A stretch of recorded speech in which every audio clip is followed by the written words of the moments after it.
There it goes. Alrighty. Welcome back, gents and gentles. Had some minor technical issues there, so if you lost contact with the stream, that's my fault. Sort of. And happy Halloween to you too, Derpy Shark. It's true. It is that time of year, and, in order to celebrate that, I guess, we are reading through some more of The Nightland by one William Hope Hodgson. So far we've had a very light introduction to the world of the Nightland. Basically, the entire tale is being taken place as the memoirs of sorts of our protagonist, who, as yet, remains nameless. And he's writing from his present, which would be, I don't know, call it Victorian-era England or thereabouts.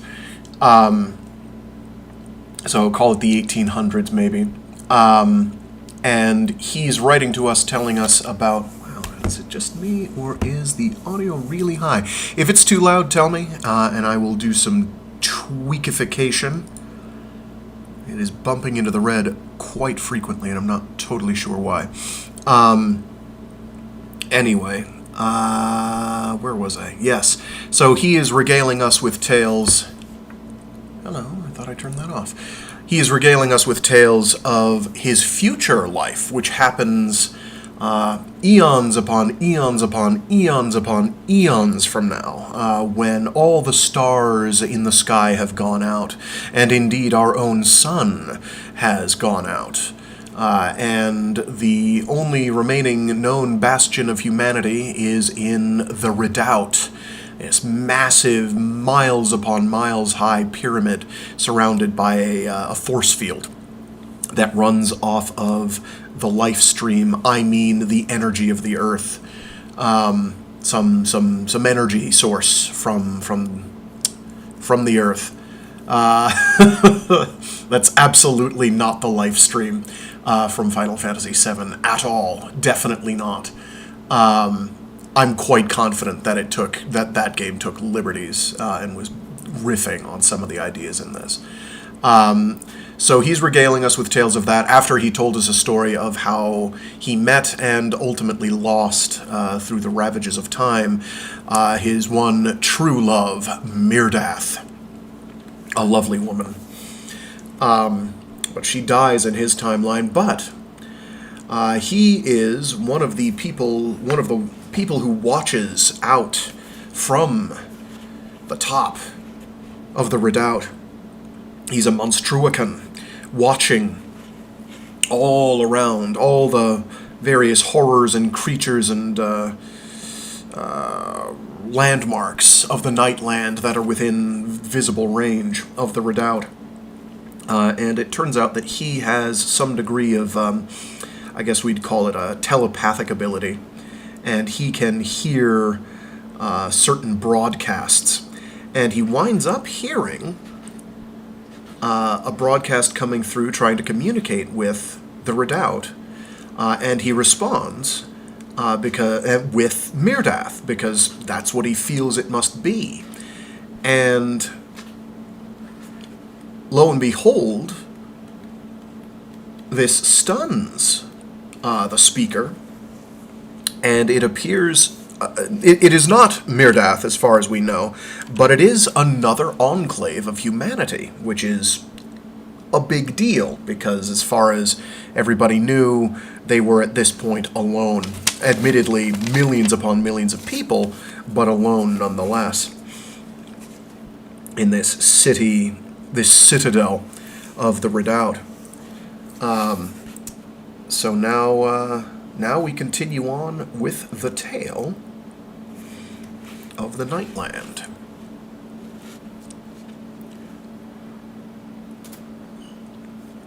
Give me 1 sec to get some water in me, and we will roll with the flow.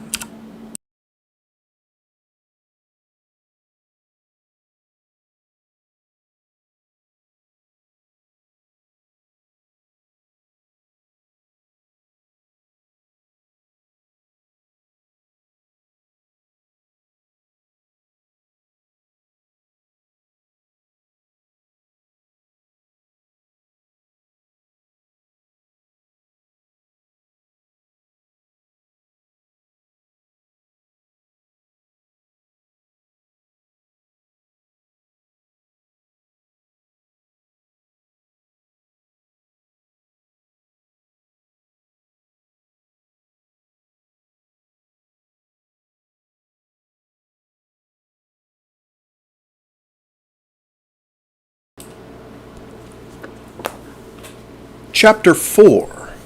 The Hushing of the Voice. Dearest, thine own feet tread the world at night, treading as moonflakes step across a dark, kissing the very dew to holier light. Thy voice a song past mountains, which to hark frightens my soul with an utter lost delight.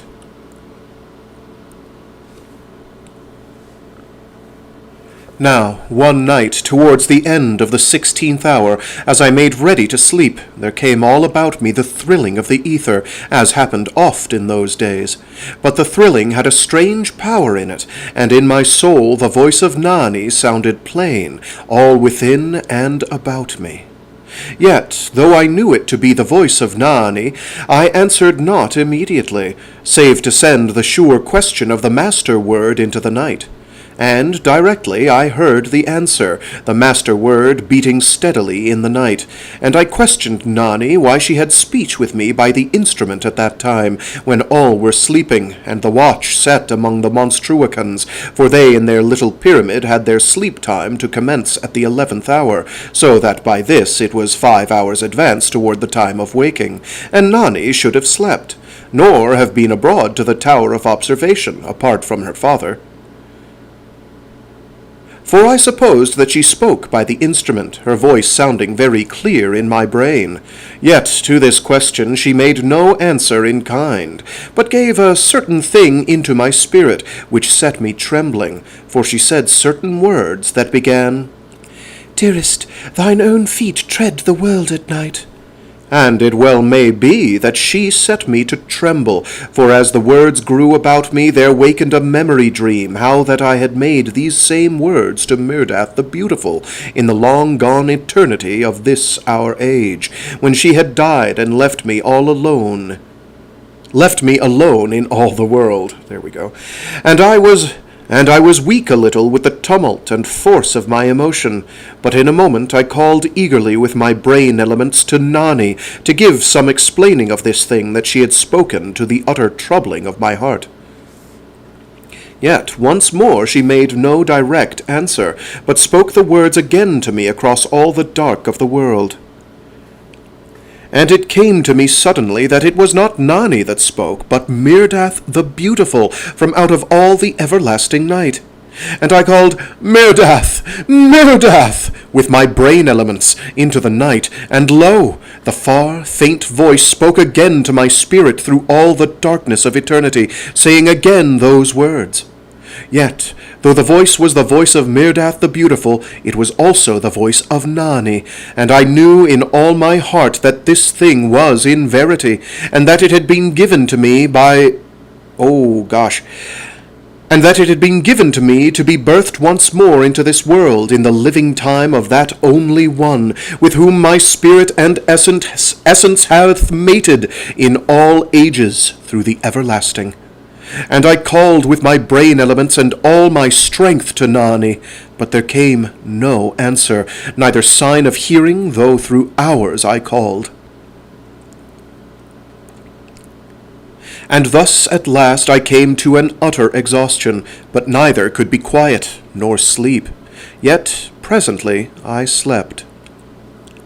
And when I wakened, my first memory was of the wondrous thing which had befallen in the sleep time, for none in all this world could have known those words, save it had been the spirit of Myrdath, my beautiful one, looking from above my shoulder in that utter lost time, as I made those words to her out of an aching and a broken heart. And the voice had been the voice of Myrdath, and the voice of Myrdath had been the voice of Nani. And what shall any say to this, save that which I had in my heart? And immediately I called to Nani, once, and again twice, and in a little moment there came all about me the throbbing of the master word, beating solemnly in the night, and I sent the master word to give assurance, and immediately the voice of Nani, a little weak as was it always when she had not the instrument, but sent the message with her brain elements. And I answered her, and questioned her eagerly concerning her sayings of the past time of sleep. But she disclaimed, and made clear to me that she had no knowledge of having spoken, but had slept through all that time of which I made to tell, and, indeed, had dreamed a very strange dream. And for a little while I was confused, and meditated, not knowing what to think, but came suddenly again to a knowledge that Nani's far voice was thrilling the ether all about, and that she would tell to me her dream, which had set strong upon her mind. And she told the dream to me, and in the dream she had seen a tall, dark man, built very big, and dressed in unfamiliar clothing. And the man had been in a little room, and very sorrowful and lonesome, and in her dream she had gone nigh to him. And presently the man made to write, that he might ease him by giving expression to his sorrow. And Nani had been able to read the words that he wrote, though to her waking spirit the language in which they were writ was strange and unknown. Yet she could not remember what he had writ, save but one short line, and this she had mind of in that he had writ the word of Mirdath above. And she spoke of the strangeness of this thing, that she should dream of this name, but supposed that I had fixed it upon her by my first callings. And then did I, with something of a tremble in my spirit, ask Nani to tell me what she remembered of the writing of that big, sorrowful stranger. And in a little moment her far voice said these words above all about me. Her far voice said these words all about me. "Dearest, thine own feet tread the world at night." But no more had she memory of. Yet it was a sufficiency, and I, maybe with a mad, strange triumph in my soul, said unto her with my brain elements that which remained of those words. And my spirit felt them strike upon the spirit of Nani, and awake her memory, as with the violence of a blow. And for a little while she stumbled, dumb before so much newness and certainty. And her spirit then to waken, and she near wept with the fright and the sudden new wonder of this thing. And immediately all about me there came her voice thrilling, and the voice was the voice of Mirdath, and the voice of Nani, and I heard the tears of her spirit make pure and wonderful the bewildered and growing gladness of her far voice. And she asked me, as one who had suddenly opened the gates of memory, whether she might be truly Mirdath. And I, utter weak and shaken strangely because of this splendor of fulfillment, could make no instant answer. And she asked again, but using mine old love name, and with a sureness in her voice. And still I was so strangely dumb, and the blood to thud peculiar in mine ears, and this to pass, and speech to come swift. And this way to be that meeting of our spirits across all the everlasting night. And you shall have for a memory picture how that Nani stood there in the world in that far eternity, and opened gates of her memory into the past of this our life and age.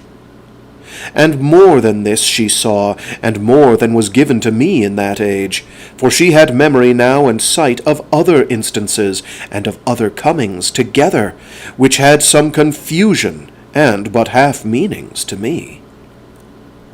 Yet of this our present age and life we spoke as of some yesterday, but very hallowed.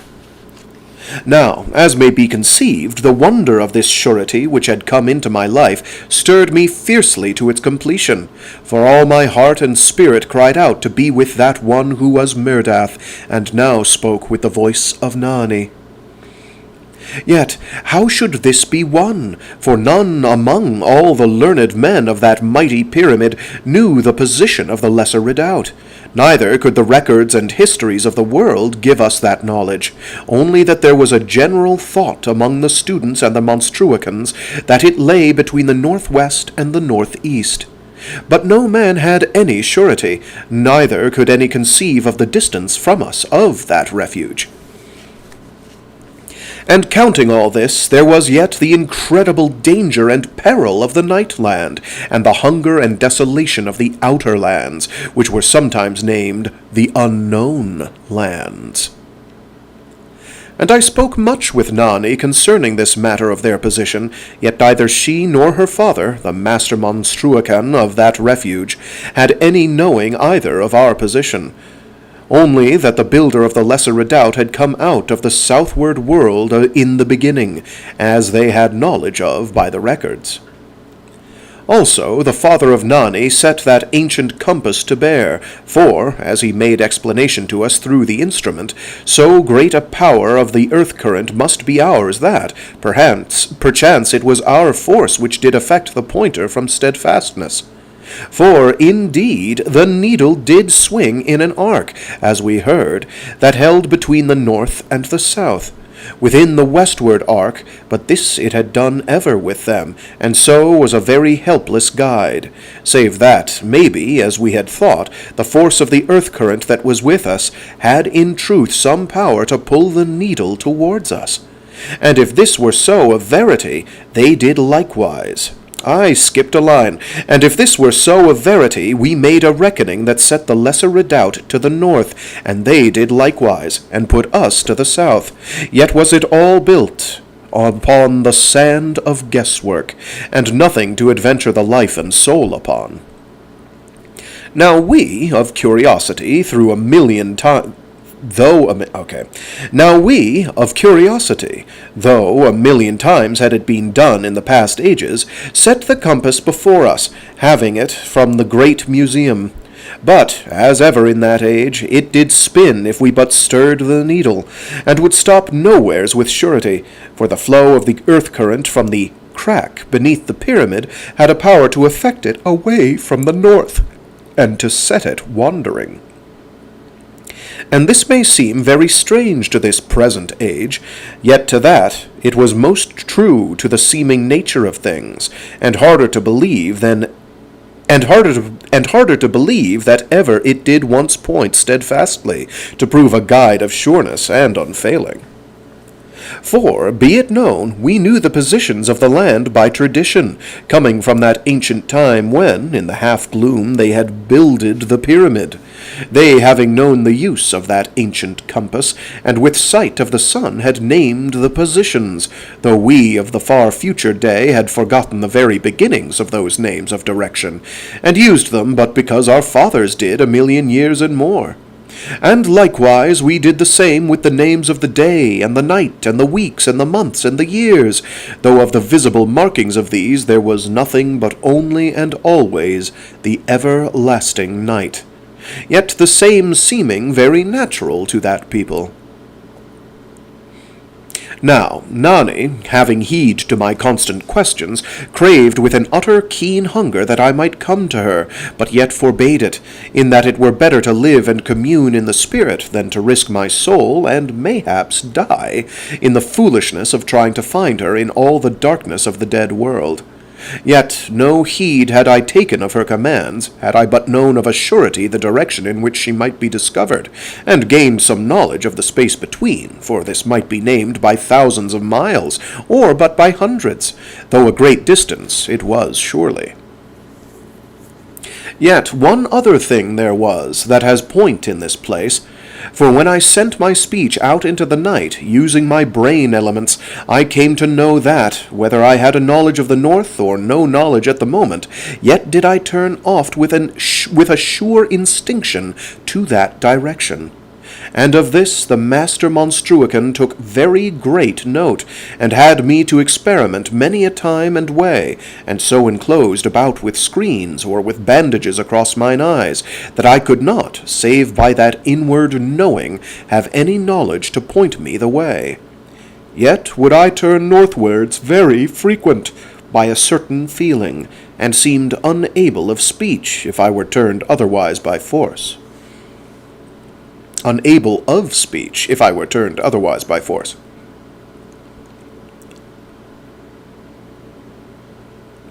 But when we asked Nani whether she had an unusualness in this matter, she could discover none, and we could but take note curiously of that which affected my habits, and which truly I set to the attracting of her spirit, for I had mind that she did be somewheres out that way in the darkness of the world, but yet was this no more than to suppose, as you perceive. And the Master Monstruican wrote a study of this matter of the northwardness of my turning, and it was set out in the hour slips of the Tower of Observation, and so it came to be copied by the hour slips of the great cities, and made much comment, and much calling up to me through the home instruments, so that with this, and the speech that went about concerning my powers to hear, I was made in talk, and diversely pleased and oft angered by overmuch attention and importunity.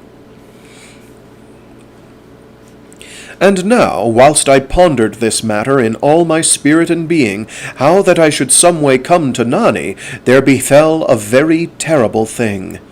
And in this wise must I tell it. It was at the 17th hour, when all the millions of the mighty pyramid slept, that I was with the Master Monstruican in the Tower of Observation, taking my due turn. And sudden I heard the thrilling of the ether all about me, and the voice of Nani in my soul speaking. And I sent the master word into the darkness of the world, and presently I heard the solemn answer beating steadfastly in the night, and immediately I called to Nani with my brain elements, to know what thing troubled her in her sleep.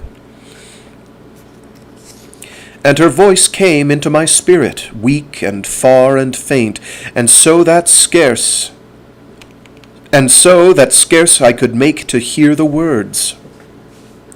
Yet in a while I gathered that all the peoples of the lesser Redoubt were in a very deadly trouble, for that the earth current had failed suddenly and mightily, and they had called her from her sleep that she might listen whether we answered their callings by the instrument.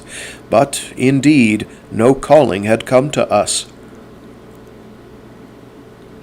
And they who had been of late so joyful were now grown old with sorrow in but an hour or two, for they feared that the fresh coming of the earth current had been but the final flicker and outburst before the end.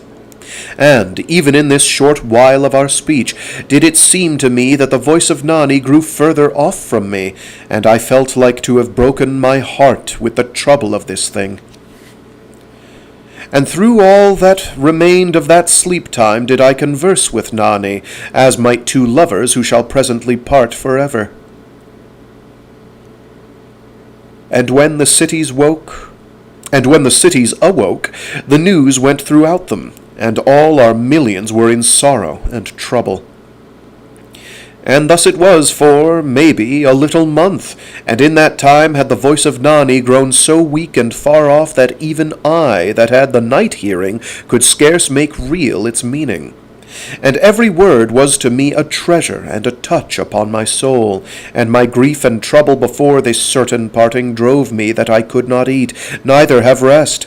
And this did the Master Monstruican take upon him to chide and correct, for that, if any were to help, how should it be done that if that I had the night hearing, and heard even now that the recording instruments were dumb, came to ill health? And because of this, and such wisdom as was mine, I made to eat and order my life that I might have my full powers. Yet was this beyond all my strength, for presently I knew that people of the Lesser Pyramid were threatened by the monsters that beset them, and later I had knowledge from faint, far words whispered in my brain that there had been a fight with an outside force that had harmed many in their minds, so that in madness they had opened the gate and had run from the Lesser Pyramid out into the darkness of the lands about them, and there had their physical bodies fallen to the monsters of those lands, but of their souls who may know?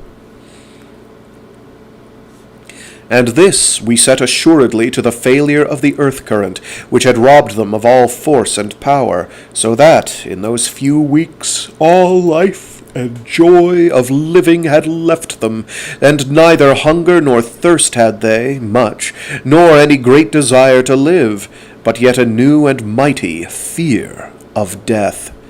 And this doth seem very strange. And, as may be thought, all this made the peoples of the great Redoubt think newly of the earth-current that issued from the crack beneath the pyramid, and of their latter end, so that much was writ in the hour-slips concerning this matter, yet in the main to assure us that we ourselves might each be free from a disturbed heart, though some went foolishly to the other event, and spoke of a speedy danger to us, likewise, as is ever the way. But truth of our own case lay, maybe, somewhere between. And all the hour-slips were full also of imaginings of the terror of those pure humans out in the darkness of the world, facing that end which must come upon all, even upon our mighty pyramid, though, as most would believe, so far away in some future eternity that we have no cause to trouble. And there were sad poems writ to the peoples of that lesser redoubt, and foolish plans set about to rescue them, but none put them to effect, and no way by which so great a thing might be done, and doth but show how loosely people will speak out of an over-security. Yet to me there had come a certain knowledge that I must make the adventure, though I achieved not save mine own end. Yet it were better to cease quickly than that I should feel as I now did feel. Oh, there's a period there. Yet it were better to cease quickly than that I should feel as now I did feel.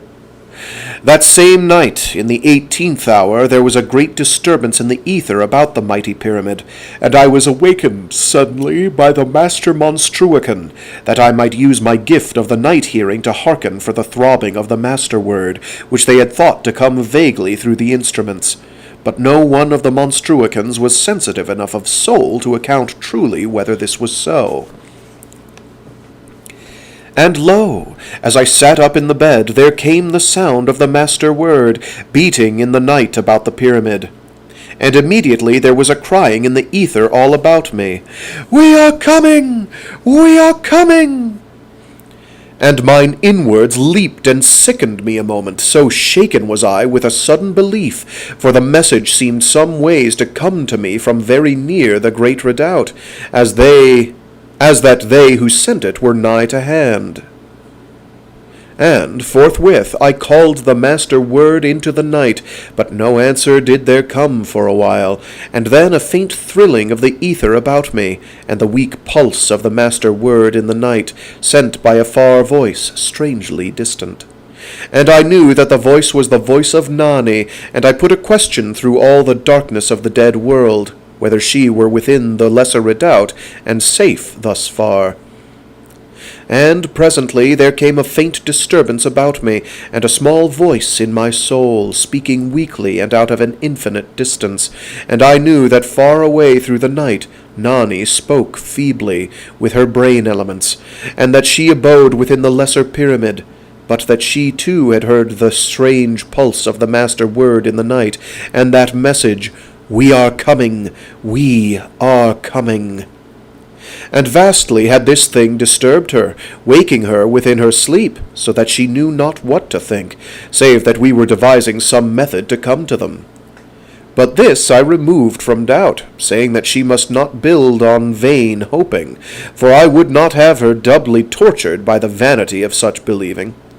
And thereafter, having said such things as I might, though few they were, to comfort her, I bade her gently to sleep, and turned therewith to the master monstruican, who waited in quiet patience, and had no knowledge of that which I had heard and sent, for his hearing was but the normal, though his brain and heart were such as made me to love him. And I told the master monstruican many things as I put my clothing about me, how that there had indeed been the calling of the master word, but not by any of that lesser redoubt, but that, to my belief, it had come from nigh about the great pyramid. Moreover, it was sent by no instrument, as I wotted that he did guess, but, as it seemed to me, by the brain elements of many, calling in unison. And all this did I set out to the Master Monstruican, and with something uncertain of fear and trouble in my heart, yet with a blind expectation, as indeed who would not? Though no longer was I shaken by that first thought of her nearness. And I said to the Master Monstruican that we should go to the Tower of Observation, and search the night lands with the great spyglass. And we did this, and lo, presently we saw a great number of men pass over the electric circle that went about the pyramid, yet they came not to us, but went outwards towards the blackness and the strange fires and hideous mysteries of the night land. And we ceased from spying, and looked swiftly at one another, and knew in our hearts that some had left the mighty pyramid in the sleep time. Then the Master Monstruican sent word to the Master Watchman that his wardership had been outraged, and that people left the Great Pyramid in the sleep time, for this was against the law, and none ever went out into the Nightland save the full watch were posted on the great door, and at a due time when all were wakeful, for the opening of the door was made known to all the millions of the great Redoubt, so that all might be aware, and know that no foolishness was done without their wotting. Moreover, ere any had power to leave the pyramid, as they must pass the examination, and be prepared, and some of this I have set out already.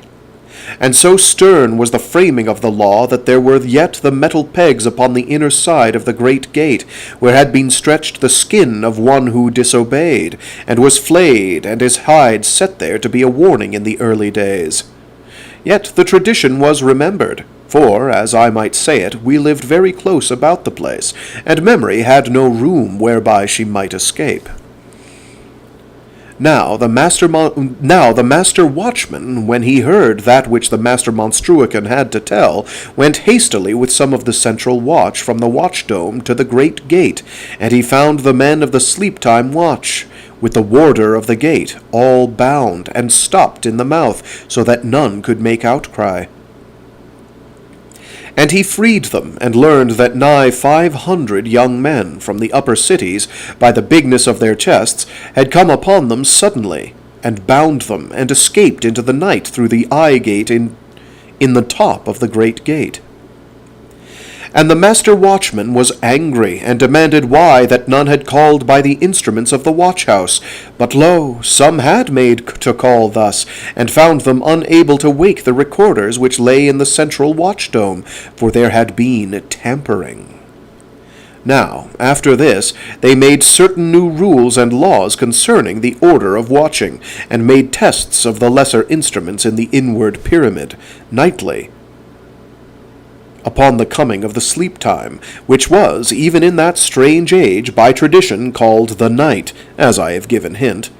Though hitherto, until the way of my story was known, I have used a word for the sleep hours that was yet not of that time, but somewhat an invention to make this history free from the confusion of night and day, when in truth it was always night without upon the world. I'm going to reread that sentence because it is a hash. Or I made a hash of it, I should say. Basically what he's saying is he's used the word night for sleepy time for convenience of the reader, even though that's not the word they would actually use. Is this whole thing one giant sentence? It is.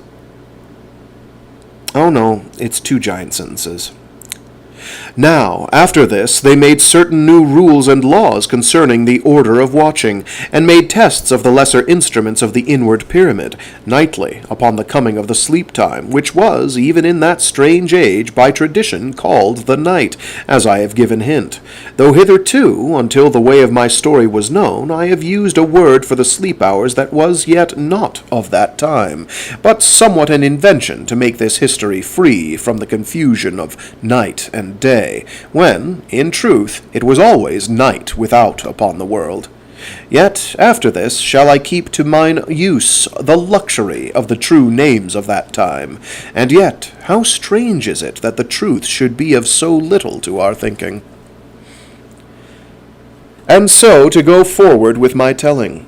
For, though all this care were now taken, it had no force until afterward, and at this moment were those poor foolish youths out in all the danger of the Nightland, and no way by which they might be succoured, or called back, save that fear or wisdom should come to them quickly, that they cease from so wild an attempt.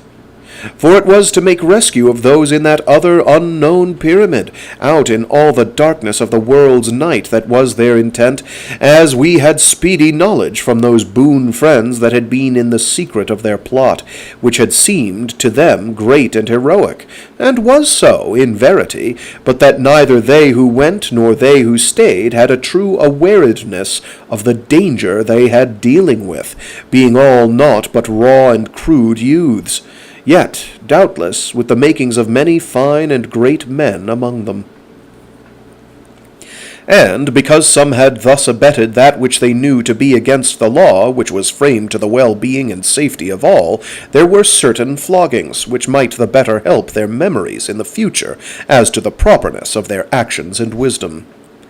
Moreover, they who returned, if any, would be flogged, as seemed proper, after due examination. And though the news of their beatings might help all others to hesitation, ere they did foolishly, in like fashion, yet it was the principle of the flogging not on this base, which would be both improper and unjust, but only that the one in question be corrected to the best advantage for his own well-being, for it is not meet that any principle of correction should shape to the making of human signposts of pain for the benefit of others. For in verity this were to make one pay the cost of many's learning, and each should owe to pay only so much as shall suffice for the teaching of his own body and spirit. And if others profit thereby, this is but accident, however helpful. And this is wisdom, and denoteth now that a sound principle yet... And this is wisdom, and denoteth now that a sound principle shall prevent practice from becoming monstrous. By which I think they're saying there will be floggings, but there won't be very many floggings.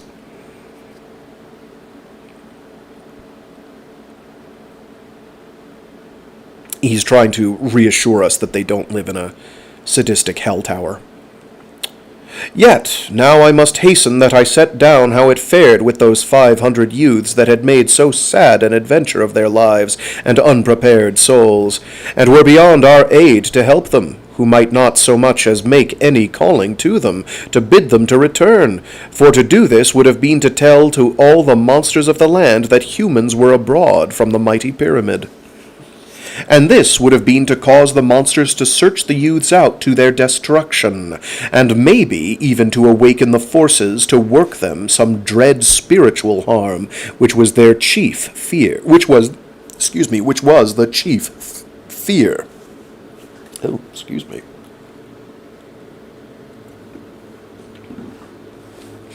My diaphragm rebelleth.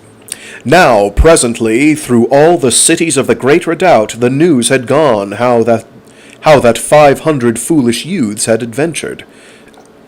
There is no comma there.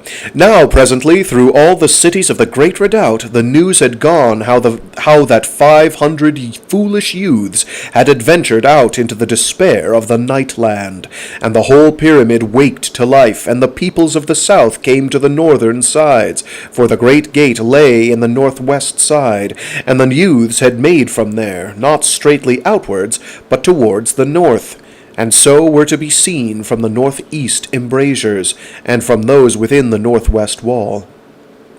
And thus, in a while, they were watched by all the mighty multitudes of the great pyramid, through millions of spy-glasses, for each human had a spying-glass, as may be thought, and some were 100 years old, and some maybe 10,000, and handed down through many generations, and some but newly made, and very strange.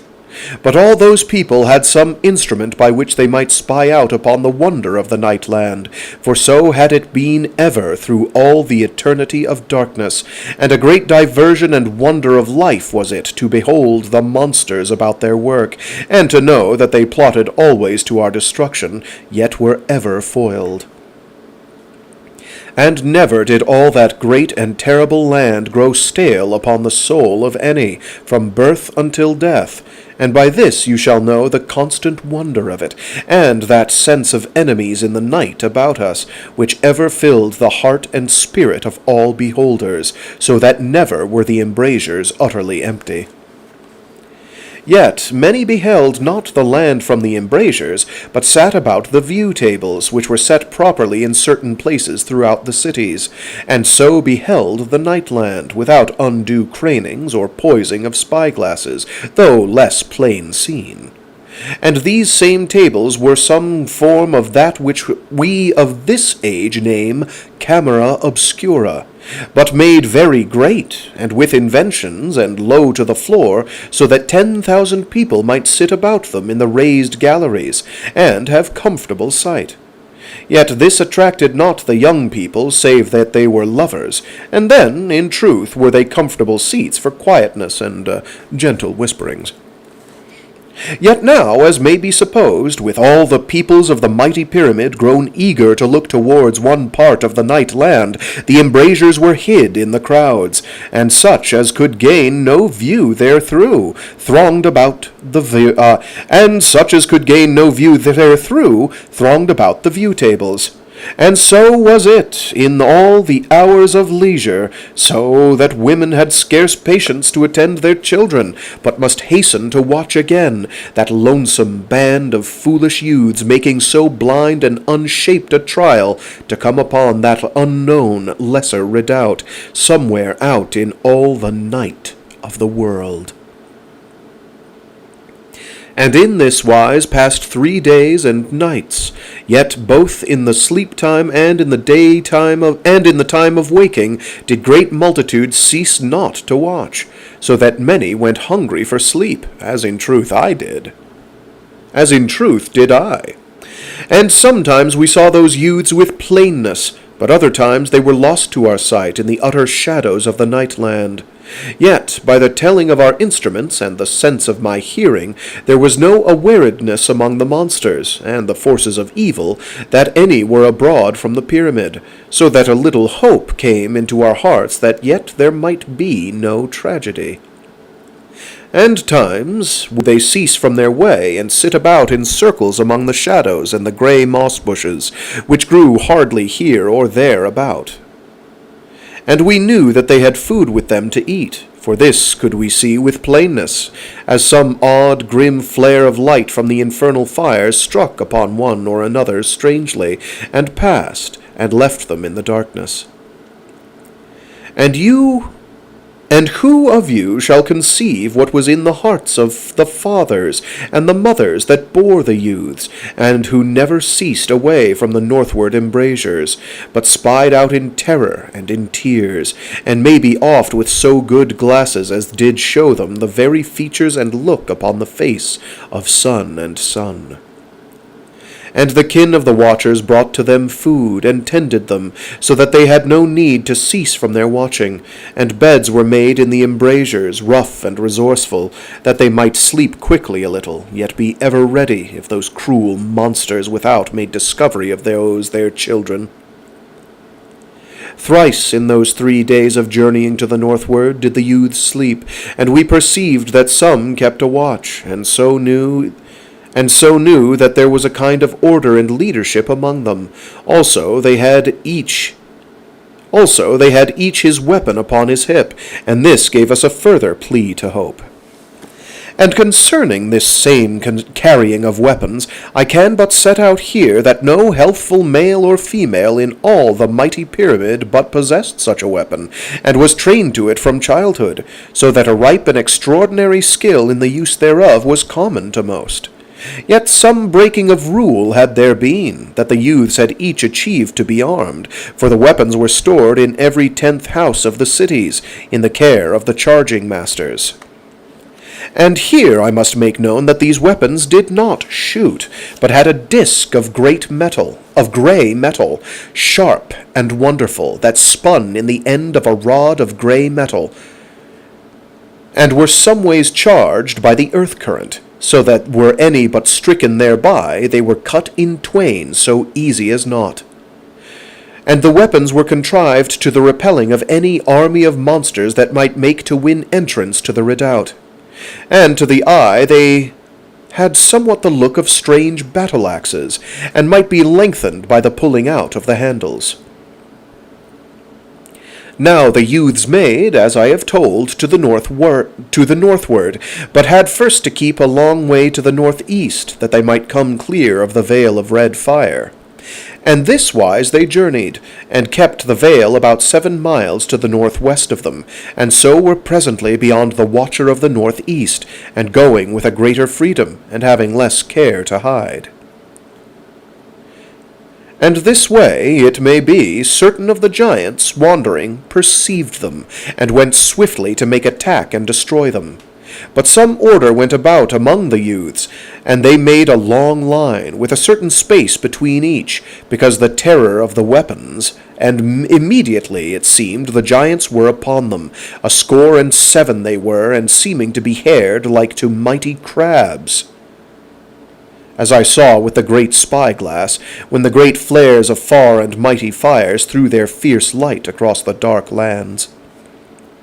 And there was a very great and horrid fight, for the youths broke into circles about each of the giants, and many of those young men were torn in pieces.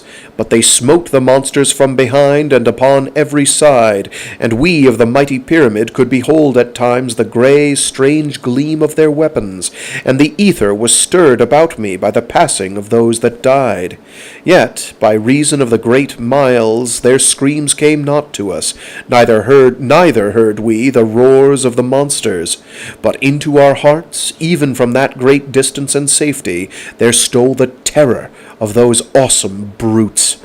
And in the great spy-glass I could behold the great joints and limbs, and e'en, I thought, the foul sweat of them, and their size and brutishness was like to that of odd and monstrous animals of the olden world, yet partly human. And it must be borne to mind that the fathers and the mothers of those youths beheld all this dread fight from the embrasures, and their other kin likewise watched, and a very drear sight was it to their hearts and their human, natural feelings, and like to breed old age ere its due. Then, in a time, the fight ceased, for of those 27 giant brutes there remained none, only that there cumbered the ground 27 lumbering hillocks, dreadful and grim. For the lesser dead we could not see proper. And we that were within the pyramid saw the youths sorted together by their leaders, all in the dim twilight of that place, and with the great spy-glass I made a rough count, and found that there lived of them 300, and by this shall you know the power of those few monstrous things, which had slain full 200, though each youth was armed with so wondrous a weapon. And I set the word through the pyramid, that all might have some knowledge of the number that had died, for it was better to know than to be in doubt. And no spy-glass had the power of the great spy-glass.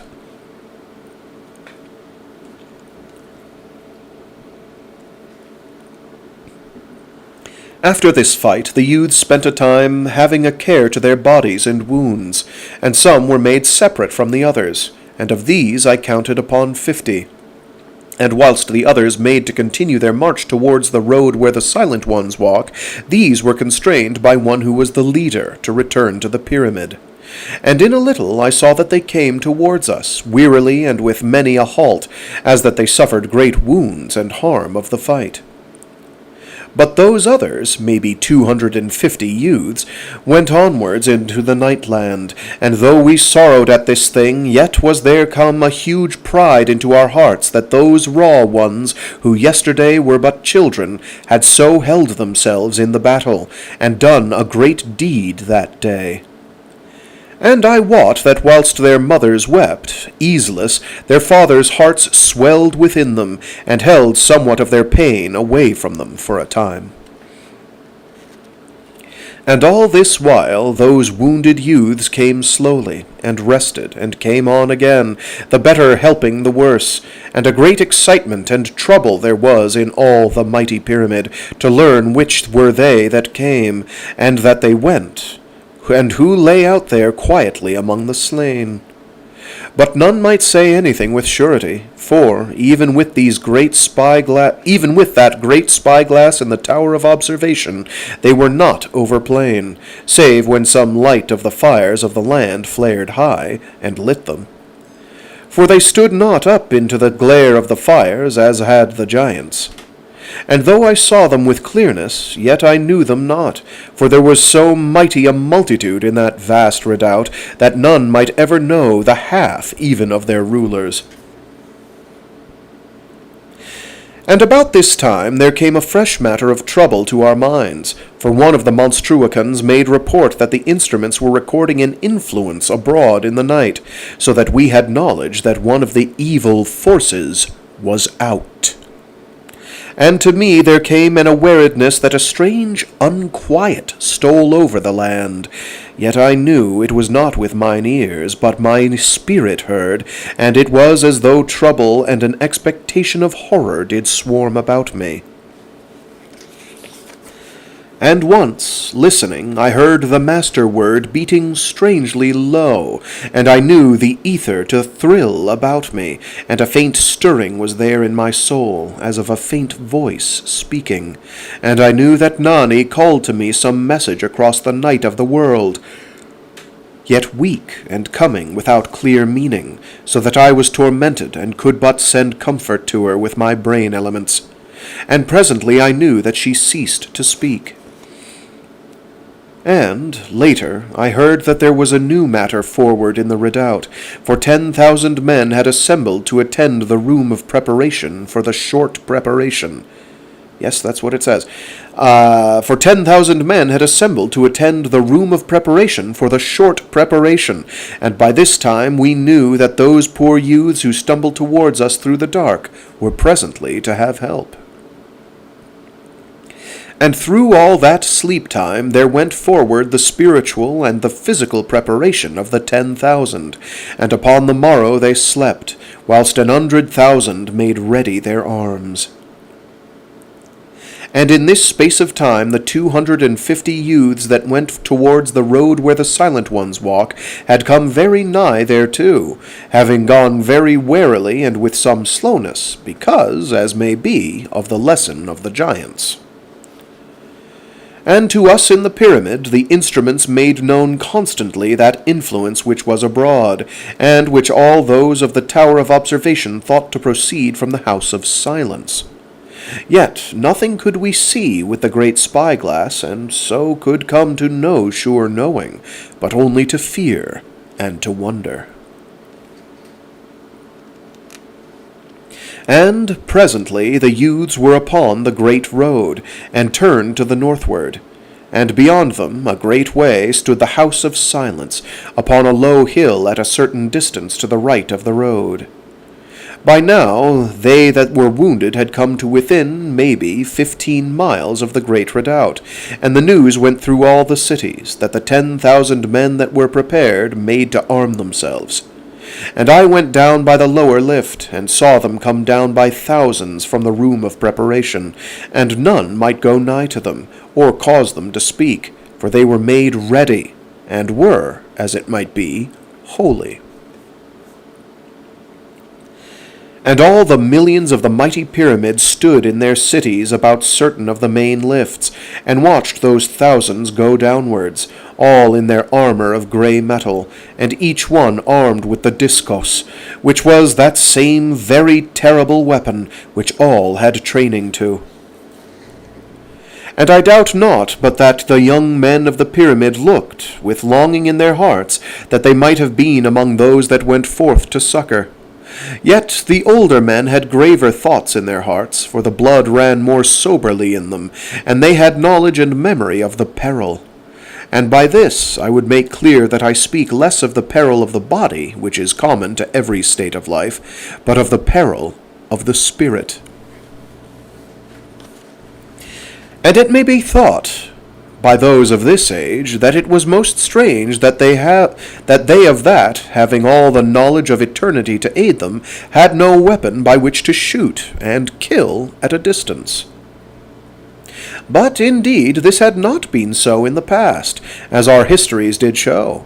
For some wondrous weapons there had been, that might slay without sound or flash at a full score miles and more, and some we had whole within the great museum, and of others but the parts in decay, for they had been foolish things, and reckless to use, for we of that great pyramid wanted not to kill a few of the monsters that lay at a great distance, but only with those which came nigh to harm us. And concerning those same weapons that killed silently at a great distance, we had now little knowledge, save that they did waste the earth current, and no practice had we concerning their workings, for it was, maybe, 100,000 years gone that they had been used, and found to be of no great worth in a close attack, and harmful otherwise to the peace, in that they angered, unneeded, the forces of that land, slaying wantonly those monsters which did no more than beset the mighty redoubt at a great distance. For, as may be seen by a little thought, we did very gladly keep a reasonable quietness, and refrained from aught that should wake that land.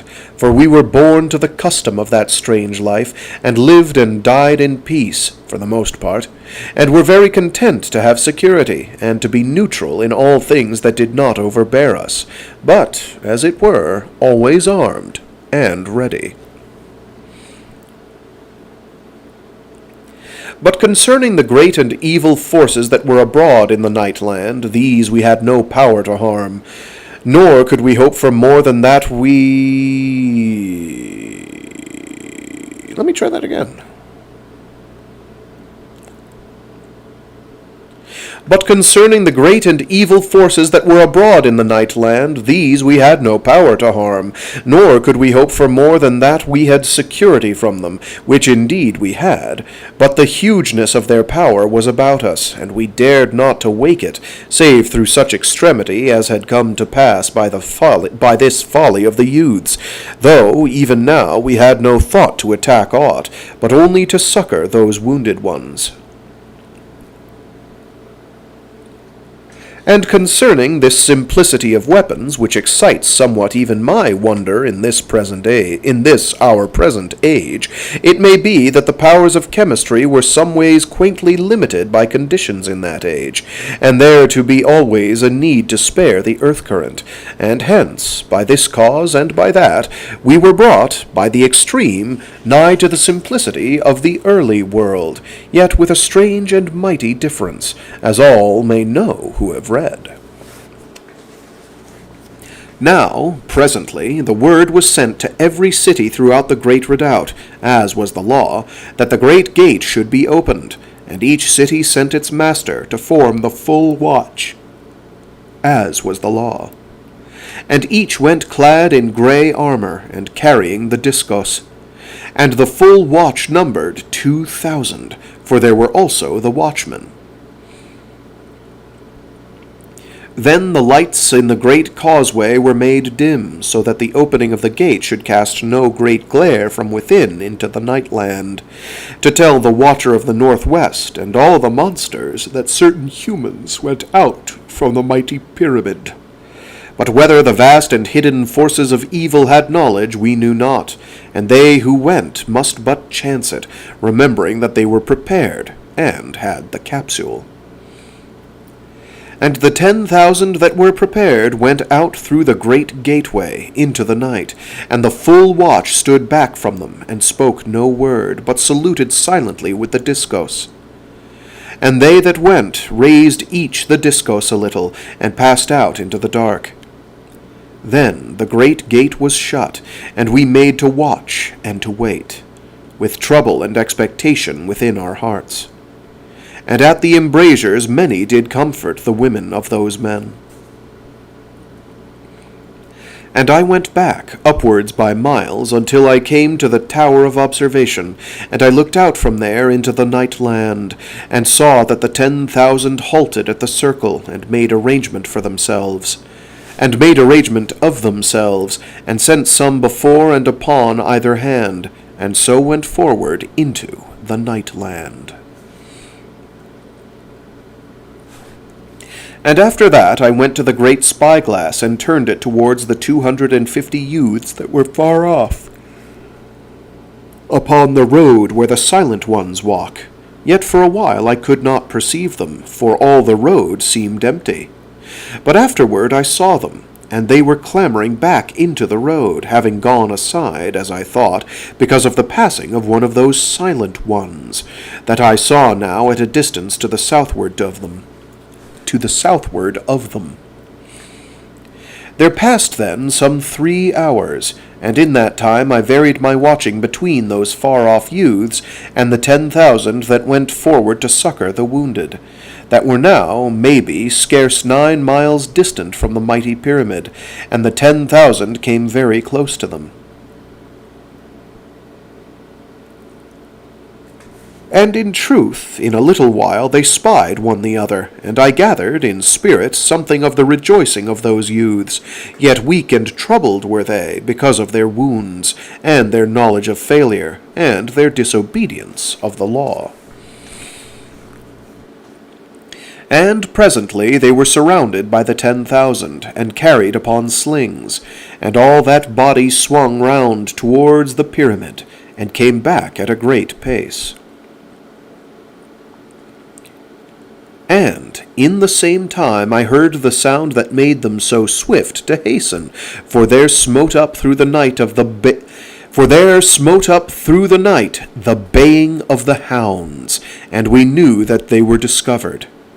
And I swept the great spyglass over the land, toward the valley of the hounds, that I might discover them quickly. And I saw them come lumbering at a strange gallop, and great as horses, and it might be only 10 miles to the east.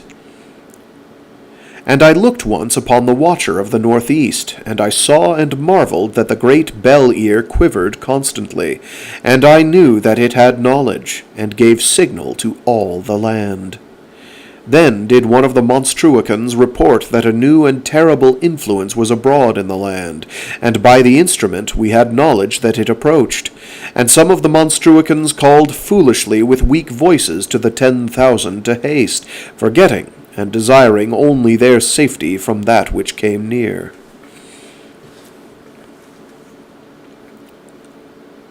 Then, looking with the great spyglass, I saw that there moved across the land, from the direction of the plain of blue fire, a mighty hump, seeming of black mist, and came with prodigious swiftness.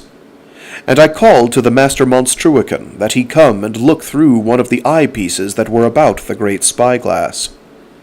And he came quickly, and when he had looked a while, he called to the monstruican that had made report. And the monstruican answered, and replied that the influence drew nearer, by the reading of the instrument, yet of the thing itself the man had no sight. And I ceased not to look, and in a little while the humped thing passed downwards into the veil of red fire, which lay across the land that way.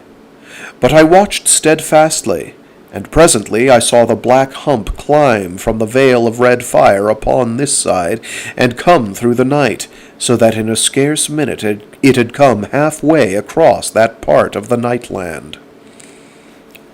And my heart stood quiet with fear, and the utter terror of this monster, which I knew to be surely one of the great forces of evil of that land, and had power, without doubt, to destroy the spirit.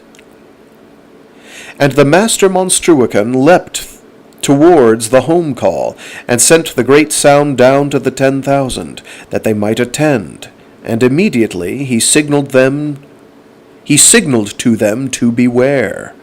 Yet already I perceived that they knew of this utter danger that was upon them, for I saw them slay the youths quickly, that their spirits might not be lost, for they were unprepared. But the men, being prepared, had the capsule, and would die swiftly in the last moment.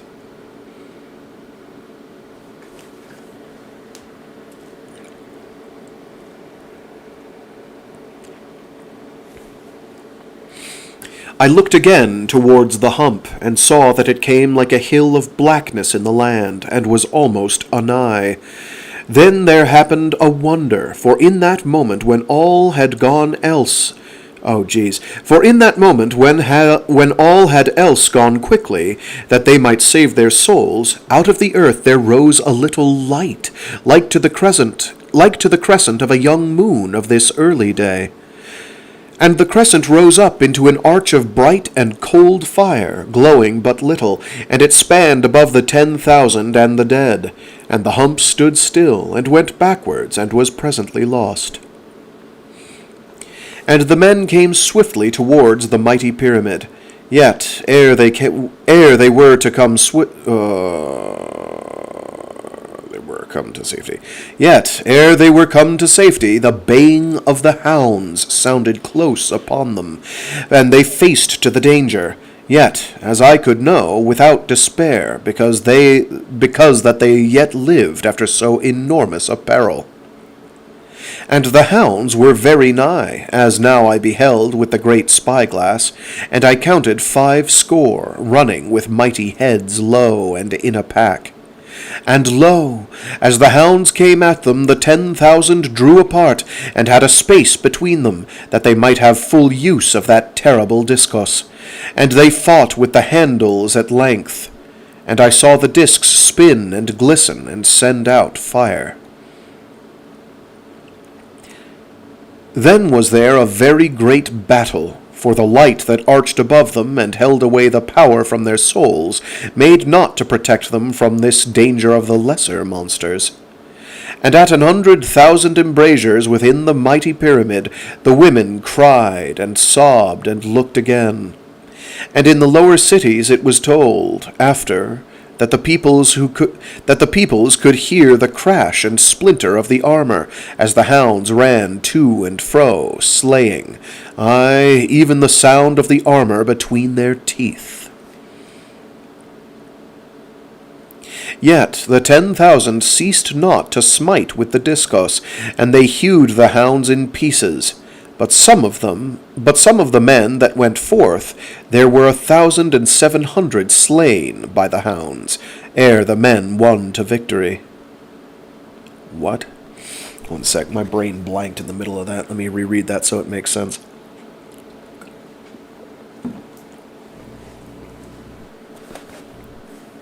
Yet the 10,000 ceased not to smite with the discus, and they hewed the hounds in pieces. But of the men that went forth, there were 1,700 slain by the hounds, ere the men won to victory. Then came that wearied band of heroes back to their home shelter of the vast redoubt, and they bore their dead with them, and the youths that they slew. And they were received with great honor, and with exceeding grief, and in a great silence, for the thing admitted not of words, until a time had passed. And in the cities of the pyramid there was mourning, for there had been no sorrow like unto this through, mayhap, 100,000 years. And they bore the youths to their mothers and to their fathers, and the father of each made thanks to the men that they had saved the soul of his son, but the women were silent. Yet neither to the father nor to the mother was ever made known the name of the slayers, for this might not be, as all shall see with a little thought. And some did remember that, in verity, all was due to the unwisdom of those youths, who had heeded not the law and their life teachings. Yet had they paid to the uttermost, and passed outwards, and the account of their deeds was closed. And all this while did great numbers spy toward the road where the silent ones walk, that they might watch that band of youths afar in the night land, who went forward amid those horrid dangers. Yet, when the dead youths had been brought in, many had ceased to look out for a time, and had turned to questioning, and some had made inspection that they might know which had come back, and which lay out there where the giants had slain them, or went forward to more dreadful matters. But who of those that were abroad were slain, or still went onward, we had but indifferent knowledge, though the men of the 10,000 knew somewhat, having had speech with the wounded youths ere they slew them.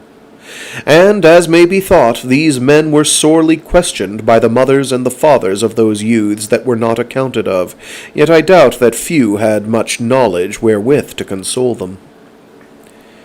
Now there was presently, in the Garden of Silence, which was the lowermost of all the underground fields, the ending of those 1,700 heroes, and of the youths that they saved and slew.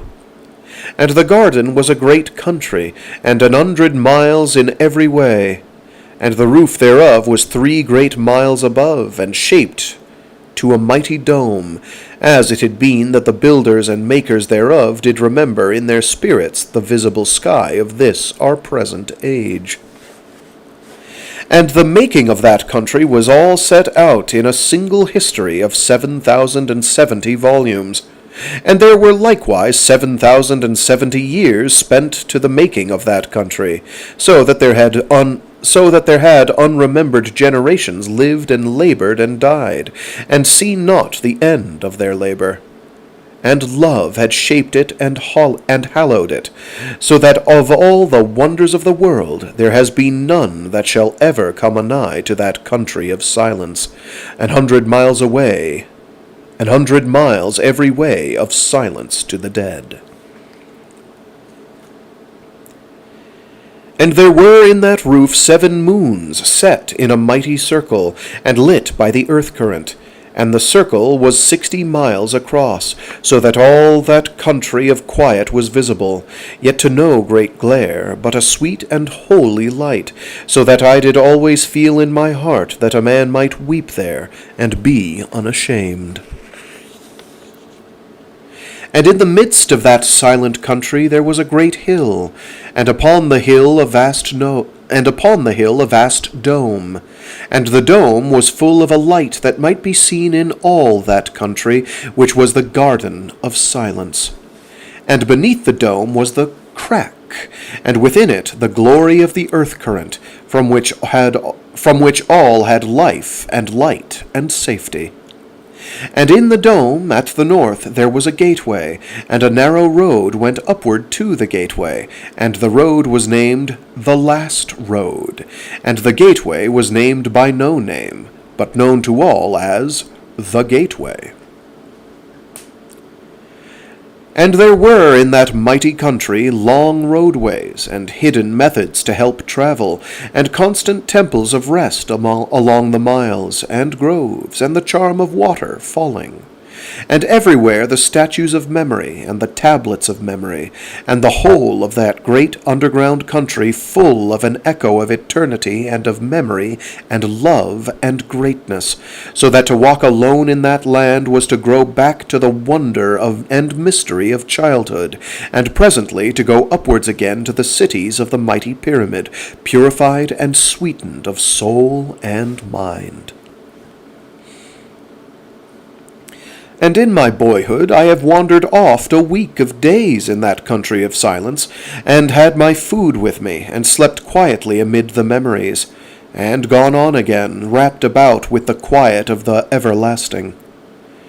And the man's soul within would be drawn mightily to those places where the great ones of the past eternity of the world had their memory named. But there was that within me which ever drew me, in the ending, to the hills of the babes, those little hills where might be heard amid the lonesomeness of an utter quiet a strange and wondrous echo, as of a little child calling over the hills. But how this was I know not, save by the sweet cunning of some dead maker in the forgotten years.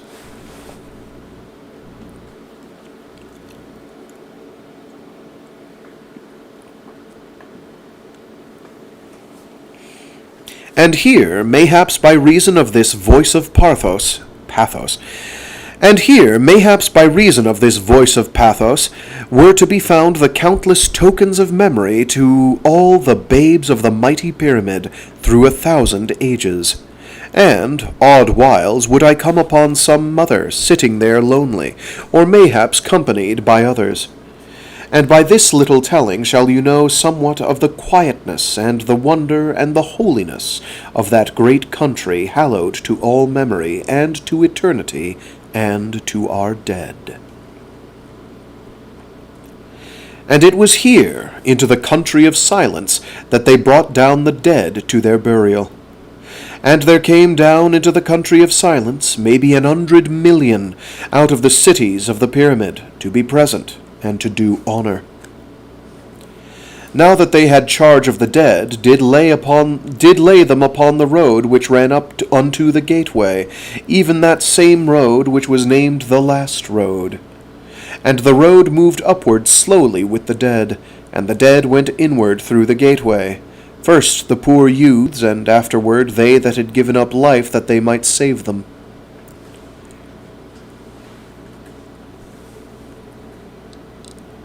And as the dead went upwards, there was a very great silence over all the miles of the country of silence. But in a little while there came from afar off a sound as of a wind wailing, and it came onwards out of the distance, and passed over the hills of the babes, which were a great way off, and so came anigh to the place where I stood. Even as the blowing of a sorrowful wind did it come, and I knew that all the great multitudes did sing quietly, and the singing passed onwards, and left behind it an utter silence, even as the wind doth rustle the corn, and pass onwards, and all fall to a greater seeming quietness than before. And the dead passed inward through the gateway, into the great light and silence of the dome, and came out no more. And again from beyond the far hills of the babes there was that sound of the millions singing, and there rose up out of the earth beneath the voices of the underground organs, and the noise of the sorrow passed over me, and went again into the distance, and left all hushed. And lo, as there passed inward to the silence of the dome the last of those dead heroes, there came again the sound from beyond the hills of the babes, and as it came more anigh, I knew that it was the song of honor, loud and triumphant, and sung by countless multitudes. And the voices of the organs rose up into thunder from the deep earth, and there was a great honor done to the glory of the dead. And afterwards, once more, a silence. Then did the peoples of the cities arrange themselves so that from every city whence had come a hero were the people of that city gathered together. And when they were so gathered, they set up tokens of memory to the dead of their city. But afterwards did charge artists to the making of sculpture great and beautiful to that same end, and now did but place tablets against that time. And afterwards the people did wander over that country of silence, and made visit and honor to their ancestors, as if such were deserving. And presently the mighty lifts did raise them all to the cities of the pyramid, and thereafter there was something more of usualness, save that ever the embrasures were full of those who watched the youths afar upon the great road. And in this place I to remember how that our spy-glasses had surely some power of the earth-current to make greater the impulse of the light upon the eye. And they were like no spy-glass that ever you did see, but oddly shaped, and to touch both the forehead and the eyes, and gave wonderful sight of the land. But the great spyglass to be beyond all this, for it had the eyes of it upon every side of the mighty pyramid, and did be truly an huge machine. And to me, as I went about my duties, or peered forth through the great spyglass at the youths upon the road where the silent ones walk, there came at times a faint thrilling of the ether, so that sometimes I was aware that there was the beating of the master word in the night, but so strange and weak that the instruments had no wotting of it. And when this came, then I would call back through all the everlasting night to Nani, who was indeed Merdath, and I would send the master word with my brain elements, and afterwards such comfort as I might. Yet hard and bitter was the truth of my helplessness and weaknesses. and the utter terror and might of the evil forces and monsters of the Nightland. So that I was like to have brake my heart with pondering. And the silence would come again, and anon the weak thrilling of the ether, but no more the far voice speaking in my soul.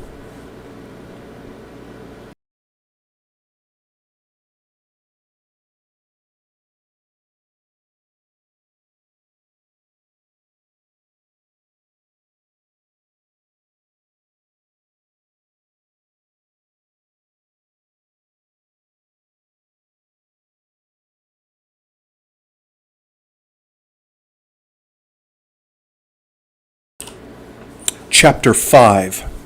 Into the Nightland.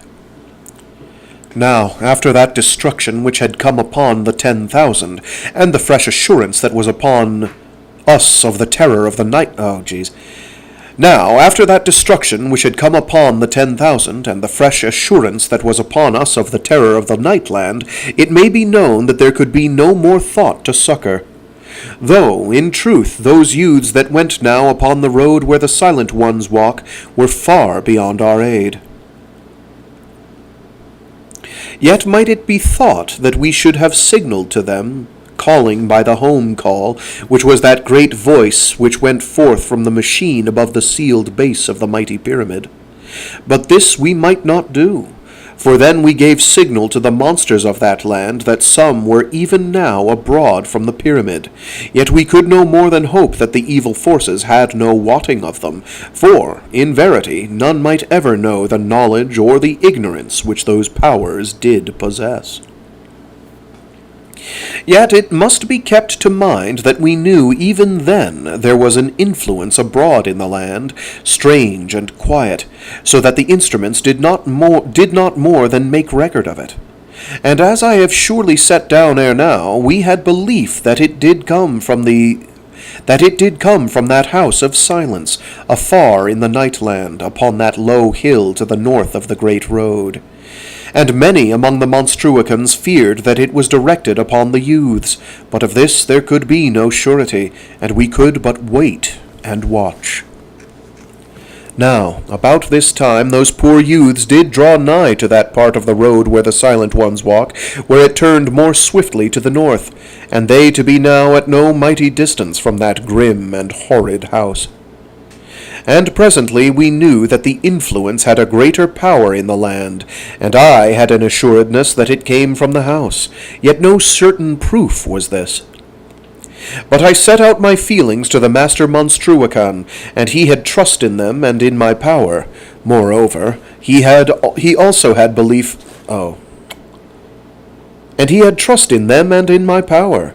Moreover, he also had belief within himself that some secret power came out from the House of Silence.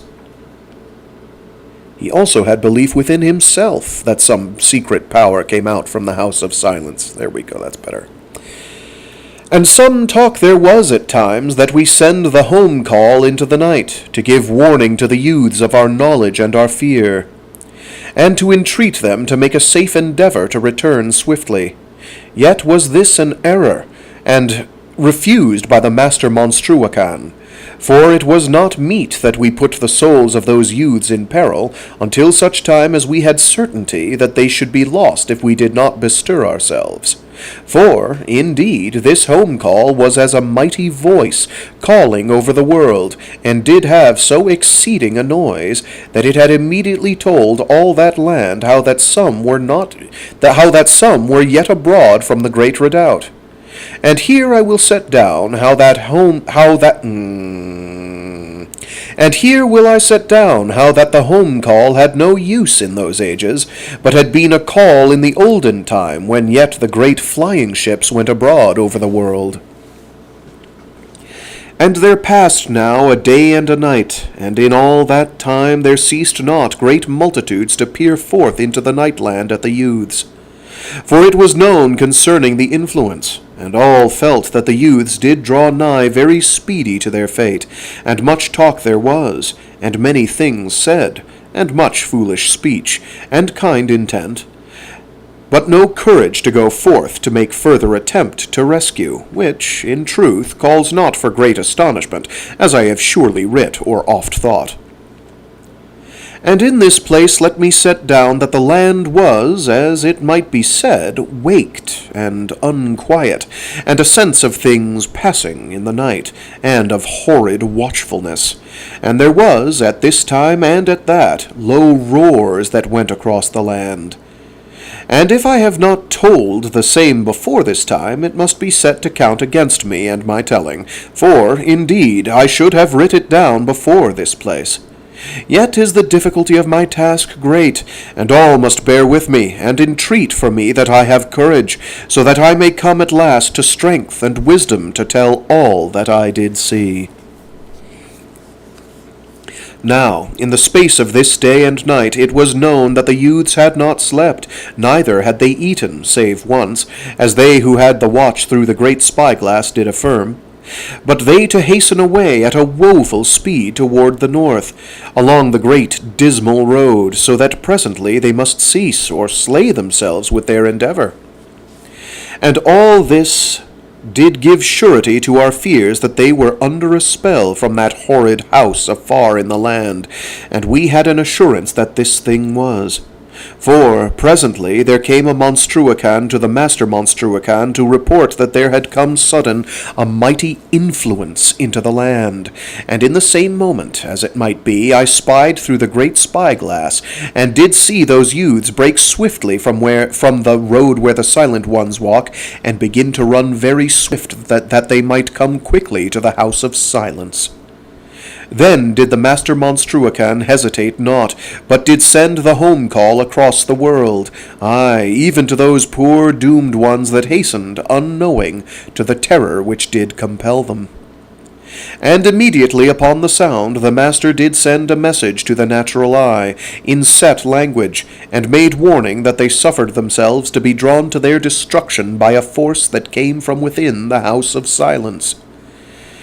And he besought them to put forth the strength of their spirits, and do battle for their souls, and if they could in no wise compass a victory over that which drew them onwards, to slay themselves quickly, ere that they went into that house to the horror of utter destruction. And in all the pyramid there was a great silence, for the bellowing of the home call bred a quietness, because of that which it did portend, and it was swiftly known by the millions that the Master Monstruacan did plead for the souls of the youths, and there went forth unknowingly a counterforce from the mighty pyramid, by reason of the prayers and soul-wishings of the countless millions. And the counterforce was plain to my inward hearing, and beat at all the ether of the world. I just add words apparently. And the counterforce was plain to my inward hearing, and beat all the ether of the world into a surge of supplication, so that it stunned my spirit with the great power of it. And it seemed to me, as it were, that there was a vast spiritual noise in all the night. And I spied tremblingly through the great spyglass, and lo, the youths did cease from their swift running, and were come together in a crowd, and had a seeming to be confused, as might some who have waked suddenly from sleep, to find that they walked in their sleep, and had come to a strange place. Then there came a great roar from all the millions that spied from the embrasures. From nigh 500,000 embrasures they did look, and I count not the great view tables. And the shouting rose up like to the roaring of a mighty wind of triumph, yet was it over early to sound for victory. For the counterforce which came from the intensity of so many wills blent to one intent was break, and the evil force which came forth out of the house did draw the youths again, so that they heeded not their salvation, but turned once again to their running. And the mighty pyramid was full of a shaken silence, and immediately of lamentation and sorrow and horror at this thing. But in that moment where did happen a fresh wonder, for there grew suddenly before those poor youths billows of mist, as it had been of pure white fire, shining very chill, yet giving no light upon them. And the mist of cold fire stayed their way, so that we had knowledge that there fought for the souls of them one of those sweet powers of goodness, which we had belief did strive to ward our spirits at all times from those forces of evil and destruction. And all the millions saw the thing, but some with a great clearness, and many doubtful, yet were all advanced more in spiritual sight and hearing than the normal peoples of this age. But of them all none had the night hearing, to know a soul having speech in the ether half across the world. Yet, as I have said, some there had been aforetime who were thus given the hearing, even as was I. And there came a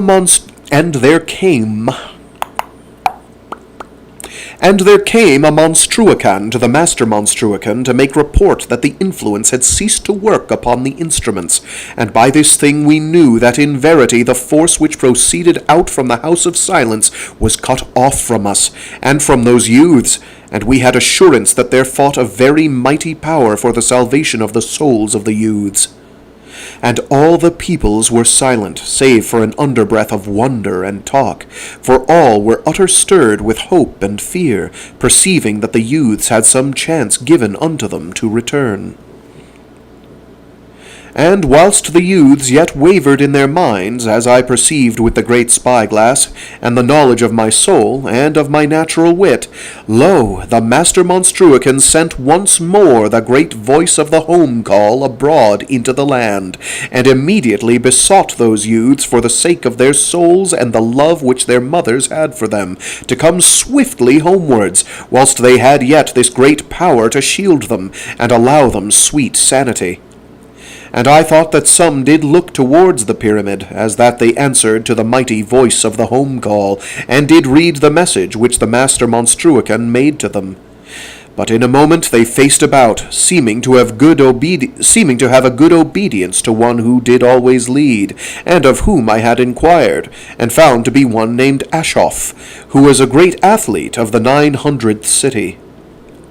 And this same Ashoff, out of the boldness and bravery of his heart, did make, unwitting, to destroy the souls of them all, for he went forward and leaped into the billows of the bright shining fire that made a barrier in the way of their destruction.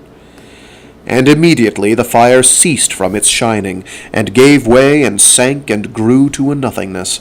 And Ashoff of the 900th city began again to run towards the House of Silence, and all that they were with him did follow faithfully, and ceased not to run. And they came presently to the low hill whereon was that horrid house, and they went up swiftly, and they were 250, and wholesome of heart, and innocent, save for a natural waywardness of spirit. And they came to the great open doorway that hath been open since the beginning, and through which the cold steadfast light and the inscrutable silence of evil, quote, hath made forever a silence that may be felt in all the land, unquote. And the great uncased windows gave out the silence and the light, aye, the utter silence of an unholy desolation. And Ashoff ran in through the great doorway of silence, and they that followed. And they never more came out or were seen by any human.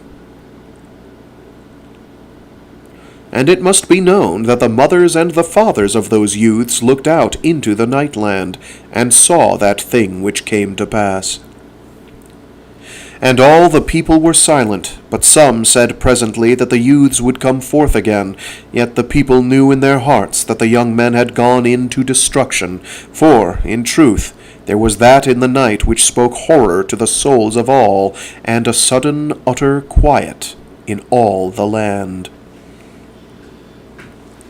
But unto me, that had the night hearing, there came a great fear of that which might be whispered into my spirit, out of the quietness of the night, of the agony of those young men. Yet there came no sound to the hearing of the soul, neither then nor in all the years that were to come, for, in verity, had those youths passed into a silence of which the heart cannot think.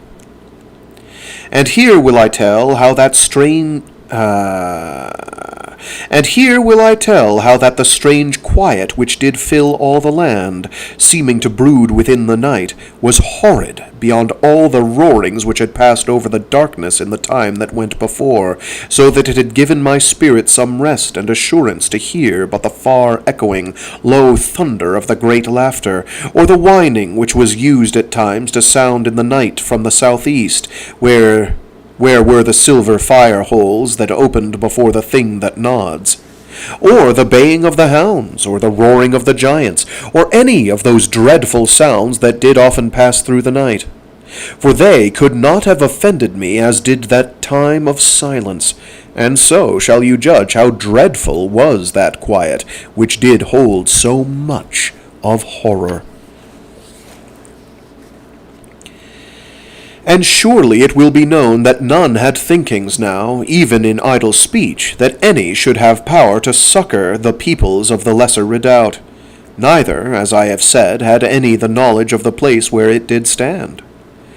And so it was made plain that those peoples must suffer and come unhelped and alone to their end, which was a sad and dreadful thought to any. Yet had those within the great pyramid come already to much sorrow and calamity, because that some had made attempt in this matter, and there had been for gain only failure, and the sorrow of mothers, and the loneliness of wives, and of kin. And now this dread horror upon us, which concerned those lost youths. Now, as may be conceived, this sure knowledge that we might give no succor to the people of the lesser redoubt weighed heavy upon my heart, for I had, maybe with foolishness, held vague hopes and wonders concerning our power to make expeditions secretly into the night, to discover that lesser pyramid, and rescue those poor thousands. And above all, as may be thought, had I the thought of that sweet moment in which I should step forward out of the night and all mystery and terror, and put forth mine arms to Nani, saying, I am that one. And knowing in my soul that And knowing in my soul that she that had been mine in that bygone eternity should surely know me upon that instant, and call out swiftly, and come swiftly, and be again unto me in that age, even as she had been in this. And to think upon it, and to know that this thing should never be, but that, even in the moment of that thought, I don't know how to read this. Give me a moment. It's funny that the things that are tripping me up most are the ones that are even less complicated. I'll find, I should have probably, put a note in on one of these. There were one or two paragraphs that were just like a giant sentence with every piece of the punctuation buffalo, and I don't know how I got through them alive. I don't know. It's here be monsters, here be dragons. Okay, let's try this once more. My apologies. And to think upon it, and to know that this thing should never be, but that, even in that moment of thought, she that had been mine in these olden days of sweetness might be even then suffering horror in the power of some foul monster, was like a kind of madness, so that nearly I could seize the discos, and run forth unprepared into the evil and terror of the nightland, that I should make one attempt to come to that place where she abode, or else to cast off my life in the attempt. And oft did I call to Nani, and always I sent the master word beating through the night, that she might have assurance that it was indeed I that speak unto her spirit, and no foul thing or monster, spelling evil and lies unto her. And oft did I make to instruct her that never should she be tempted forth from the shelter of that redoubt in which she did live, by any message of the night. By any message out of the night, but always to await the master word, and, moreover, to have a sure knowledge that none that was her friend would ever seek to entice her into the night. And this way and that way would I speak with Nani, sending my words silently with my brain elements. Yet it was doleful and weariful and dreadful always to have speech into the dark, and never to hear the answering beat of the master word, and the sweet faint voice whispering within my soul. Yet once and again would I have knowledge that the ether did thrill about me weakly, and to mine inward hearing it would seem that the master word did beat faintly in the night, and thereafter would my heart have a little comfort, in that I had assurance of a kind that the love maid of my memory dreams did still live. And constant I put forth my soul to hark, so that my health failed me with the effort of my harking, and I would chide my being that I had not a wiser control, and so make a fight to do so sanely. Yet day by day did my heart grow more weary and restless, for indeed it did seem that life was but a very little matter, against so great a loss as my heart did feel to suffer. And oft, at this time and that, did there come a voice speaking plainly out of the night, and did purport to be the voice of Nani. But ever I did say the master word unto the voice, and the voice had no power by which it could make the one answer. Yet I jeered not at the voice to show contempt of its failing to bewit me, but let the matter bide, and the voice would be silent a time, and again would make a calling unto me, but never did I make speech with it, for therein lies the danger to the soul, but always did speak the master word to its silencing, and thereafter would shut the thing from my memory, and think only upon sweet and holy matters, as it might be truth and courage, but more often of Nani, which was both sweet and holy to my spirit and heart and being.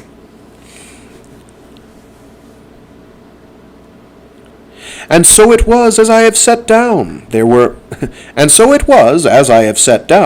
monsters without in the night that did torment me, having, it may be, intent to lure me unto destruction, or indeed it doth chance that they had no hope but to plague me with malice.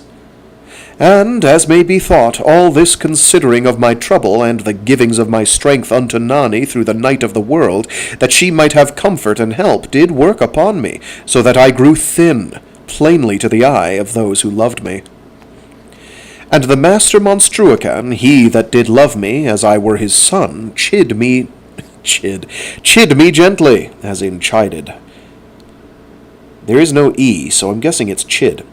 And the master Monstruacan, that he that did love me, as I were his son, chid me gently, and had wise speech with me, so that I but loved him the more, yet without having gain of health, for my heart destroyed me, as it doth if love be held back and made always to weep.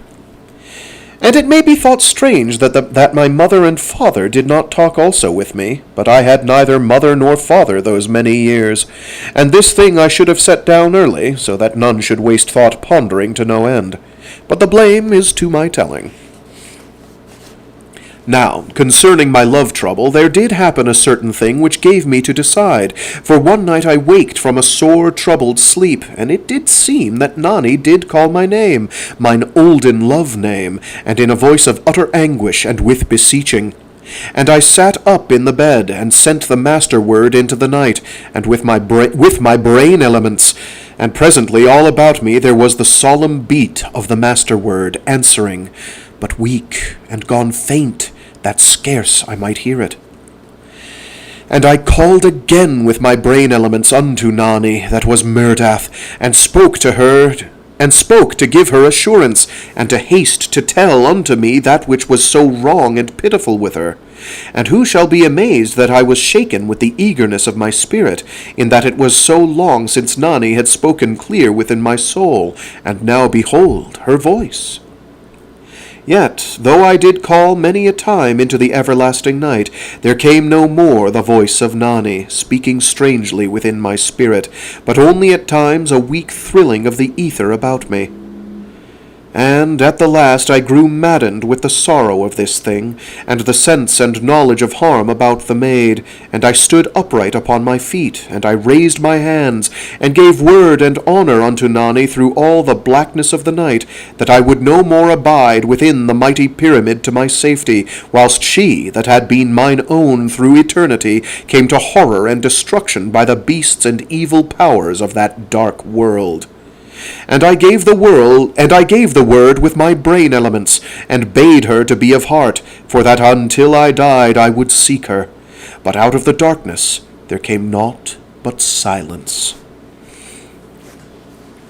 Then I clothed me swiftly, and went up quickly to the tower of observation, that I might speak instant with the master Monstruacan, for my heart burned in me to intention, and to be doing speedily that which I had set upon myself to do. And I came to the master Monstruacan, and told all to him, and how that I did mean no more to suffer in quiet and to no end, but to make adventure into the Nightland, that I find Nani, or perchance find a swift peace from this my long troubling.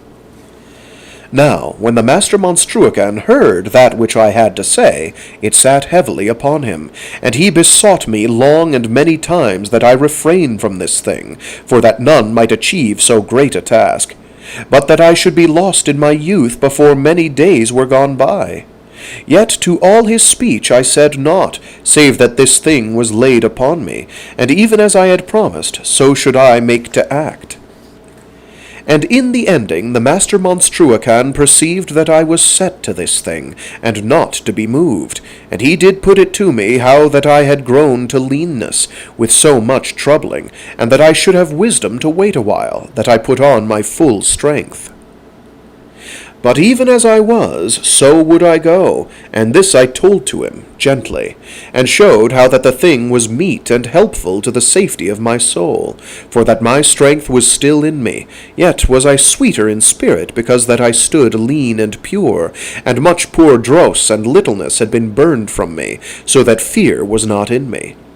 And all do I lay to the count of my love, which doth purify and make sweet and fearless the human heart.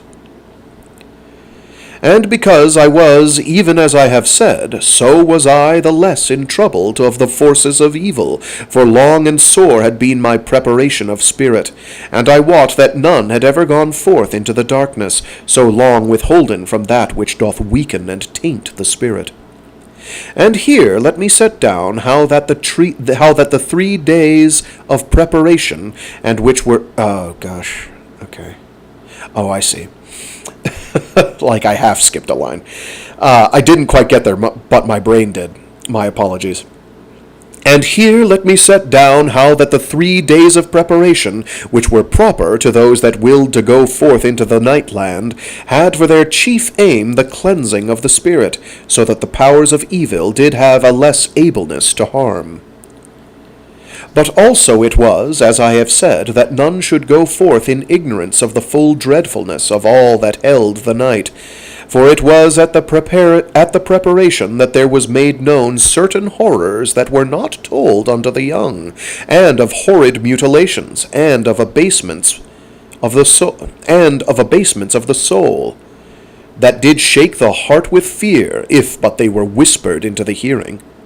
And these things were not set down in any book that might be lightly come by, but were warded and safe locked by the master of the preparation, in the room of preparation.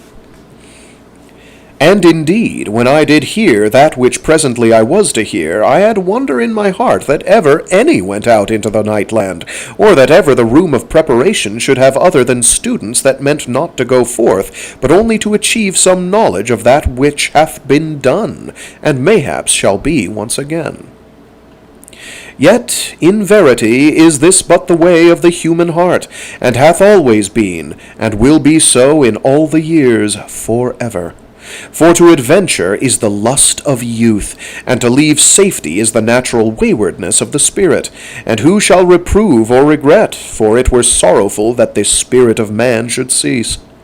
Yet must it not be thought that I do uphold fightings to the death or to mutilation between man and man, but rather do sorrow upon this thought. Now, when the morrow came, if thus I shall speak of that which was outwardly even as the night, though changing away within the mighty pyramid, I went unto the room of preparation, and the door was closed upon me, and I underwent the full preparation, that I might have full power and aid to come to success through all the terror of the night land. And 3 days and 3 nights did I abide within the room of preparation, and upon the 4th day was mine armor brought unto me.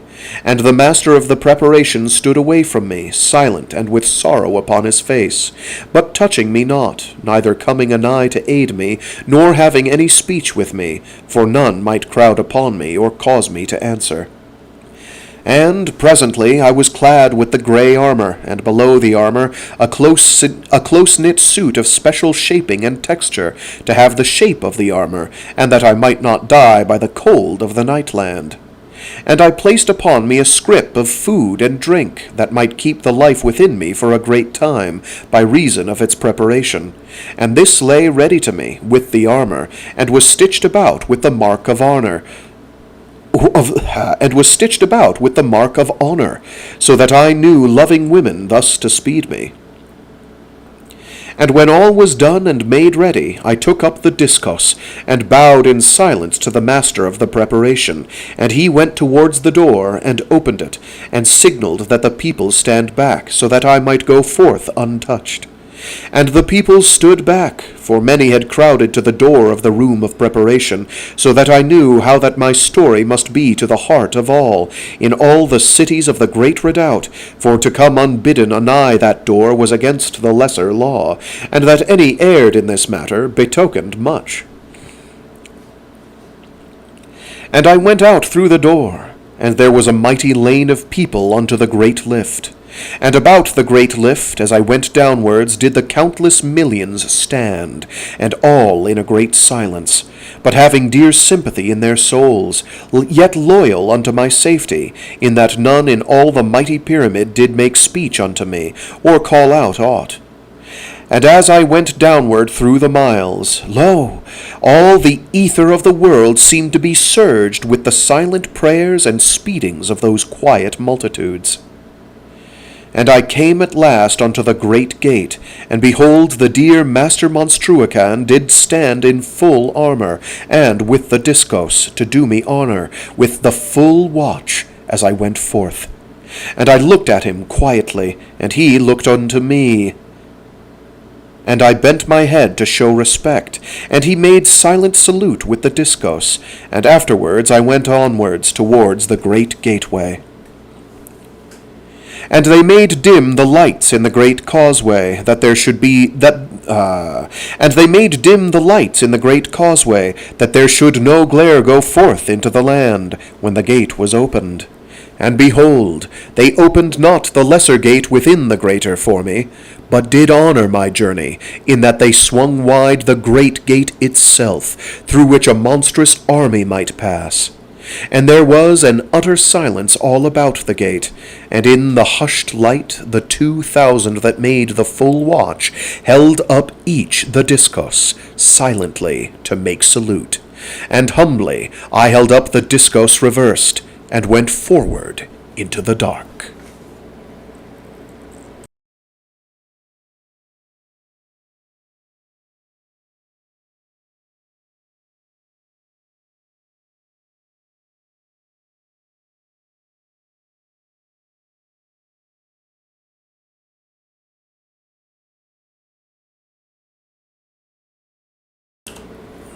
Chapter 6. The Way That I Did Go.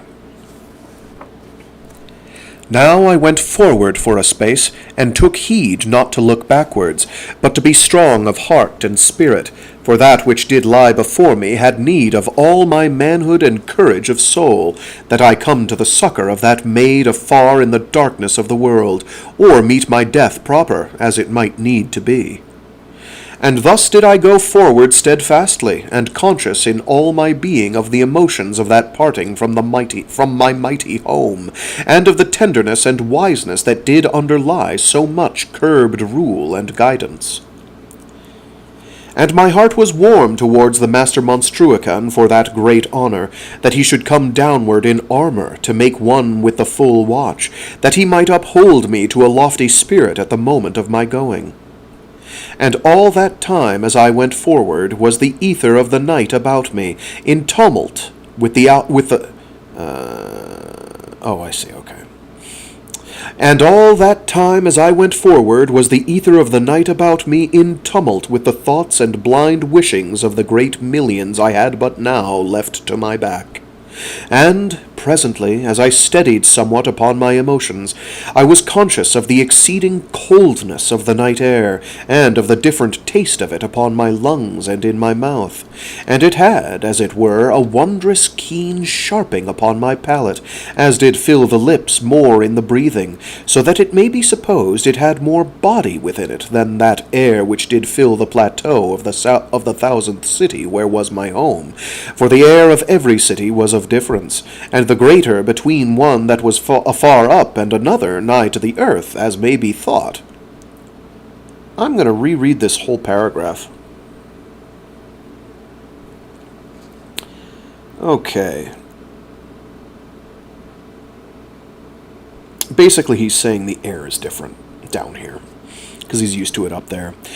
And presently, as I steadied somewhat upon my emotions, I was conscious of the exceeding coldness of the night air, and of the different taste of it upon my lungs and in my mouth, and it had, as it were, a wondrous keen sharping upon my palate, and did fill the lips more in the breathing, so that it may be supposed it had more body within it than the air which did fill the plateau of the 1,000th city where was my home, for the air of every city was of difference, and the greater between one that was afar up and another nigh to the earth, as may be thought, so that many peoples did migrate unto that level which gave them best healthfulness, but under rule and with a guidance of quantities, and not all that were lacking of health, for some are ever contrary.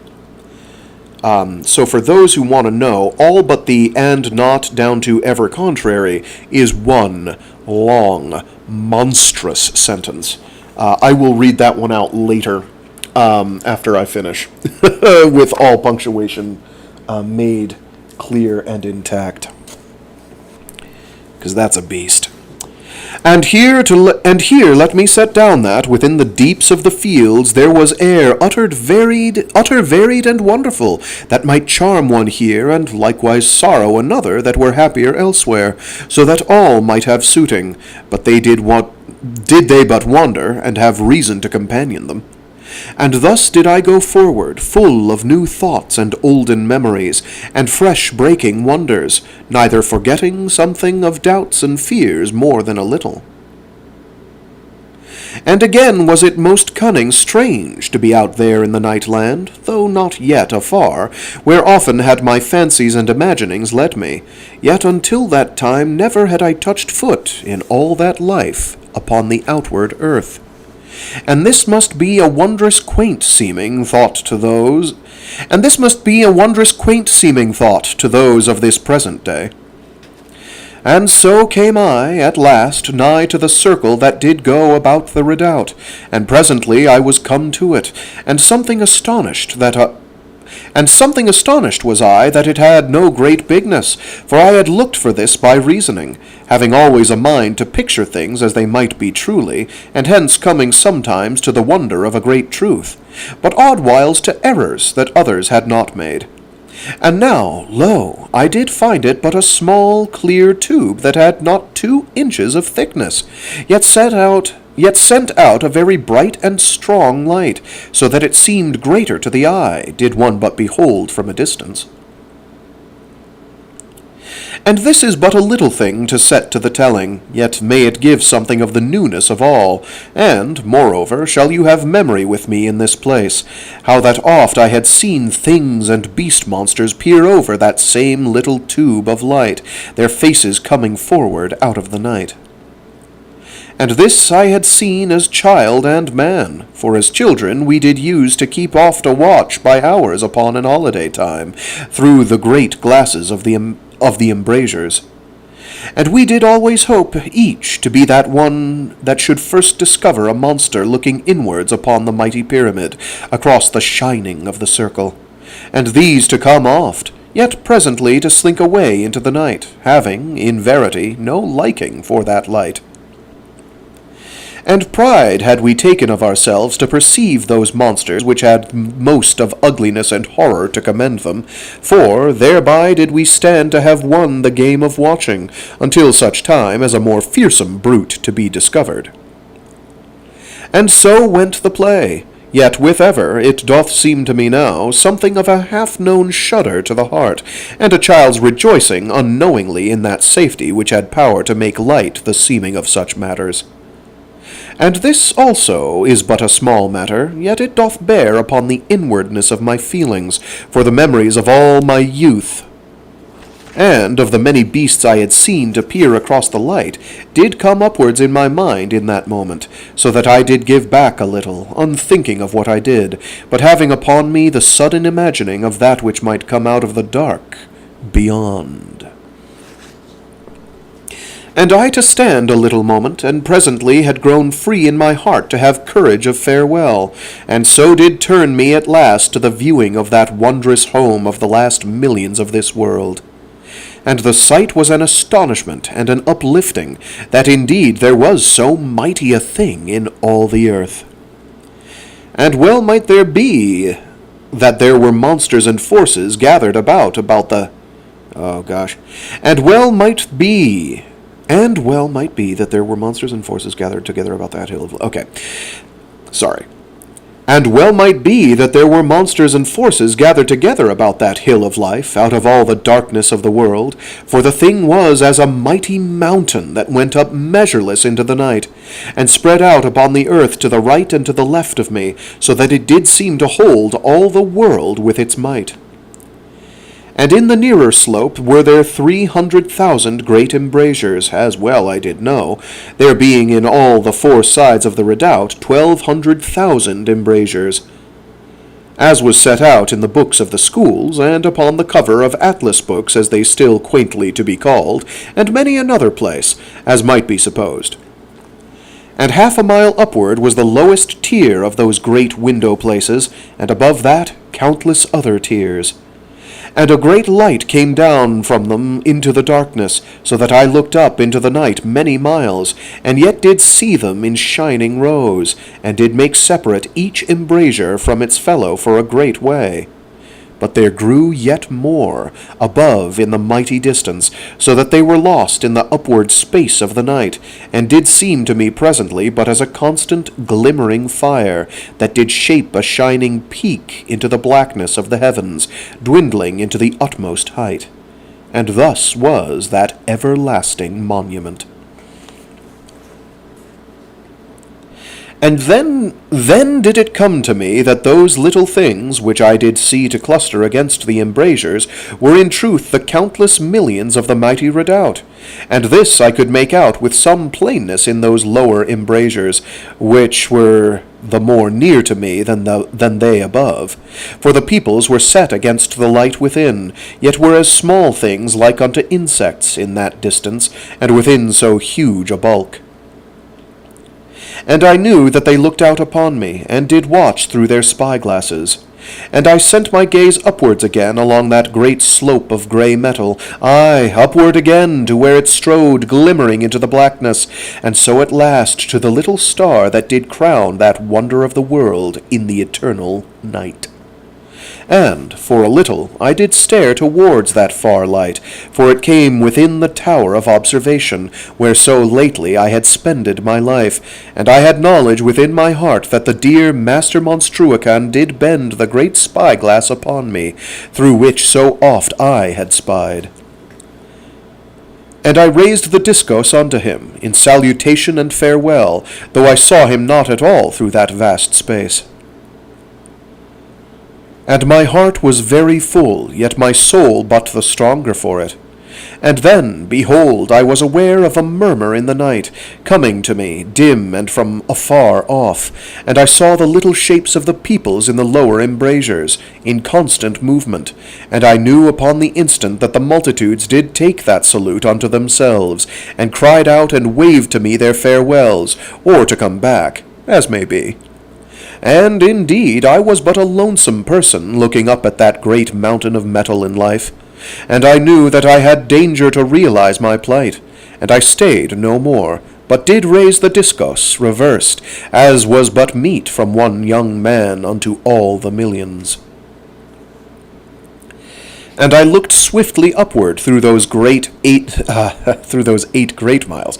And I looked swiftly upward through those 8 great miles of night, unto that final light which did shine in the black heavens, so that my friend should know that I thought of him that was beyond my sight in that last moment. And it may be that the invisible millions were And it may be that the invisible millions that were far up in the night, in the upper cities, did take that also to be a meaning of farewell to themselves, for there came down out of the monstrous height a far, faint murmur of sound, as of a vague wind up in the night. Then I did lower the discos, and turn me about. And I breasted strangely against the air clog, and stepped forward across the circle, into the lonesomeness of the night land. And I looked no more behind, for that which was my home did weaken my heart somewhat to behold, so that I made determination that I'd look not again to my back for a great while. As a brief aside on my part, someone who might know better off the top of their head, is the air clog one of the very first literary instances of a force field? Because part of me is saying there must be one from, say, H.G. Wells or Jules Verne, but I'm having great difficulty thinking of a concrete example that predates it. And this is from what? 1917 or 27? Why do I have the number 7 in my head? Good question. Come on.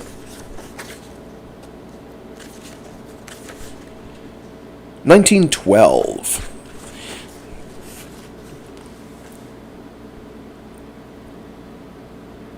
Yet, about me as I went, there was constant surging in the ether of the world, and it did tell unto me how that those, my people and kin, had continual mind of me, both in prayer and wishings, and in a perpetual watching. And the same gave to me a feeling as of being something companied, yet in a time it came to me that this disturbance of the ether should tell to some evil force how I was there abroad in the land. But how to stop this thing, who should have power?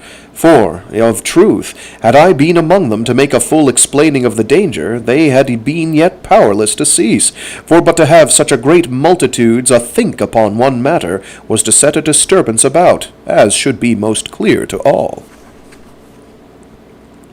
Now, at the beginning, I did walk outwards into the nightland, somewhat blindly and without sure direction, being intent only to put a good space to my back, that I might cure somewhat the ache which did weaken my heart at the first.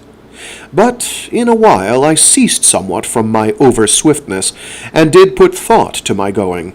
And I came quickly to reason that I should try a new way through the land, for it might be that there was an over-watchfulness in that part which had been trod by the youths. And I began therewith to set this thought to the practice, and went not direct towards the north, but to the north and west, and so in the end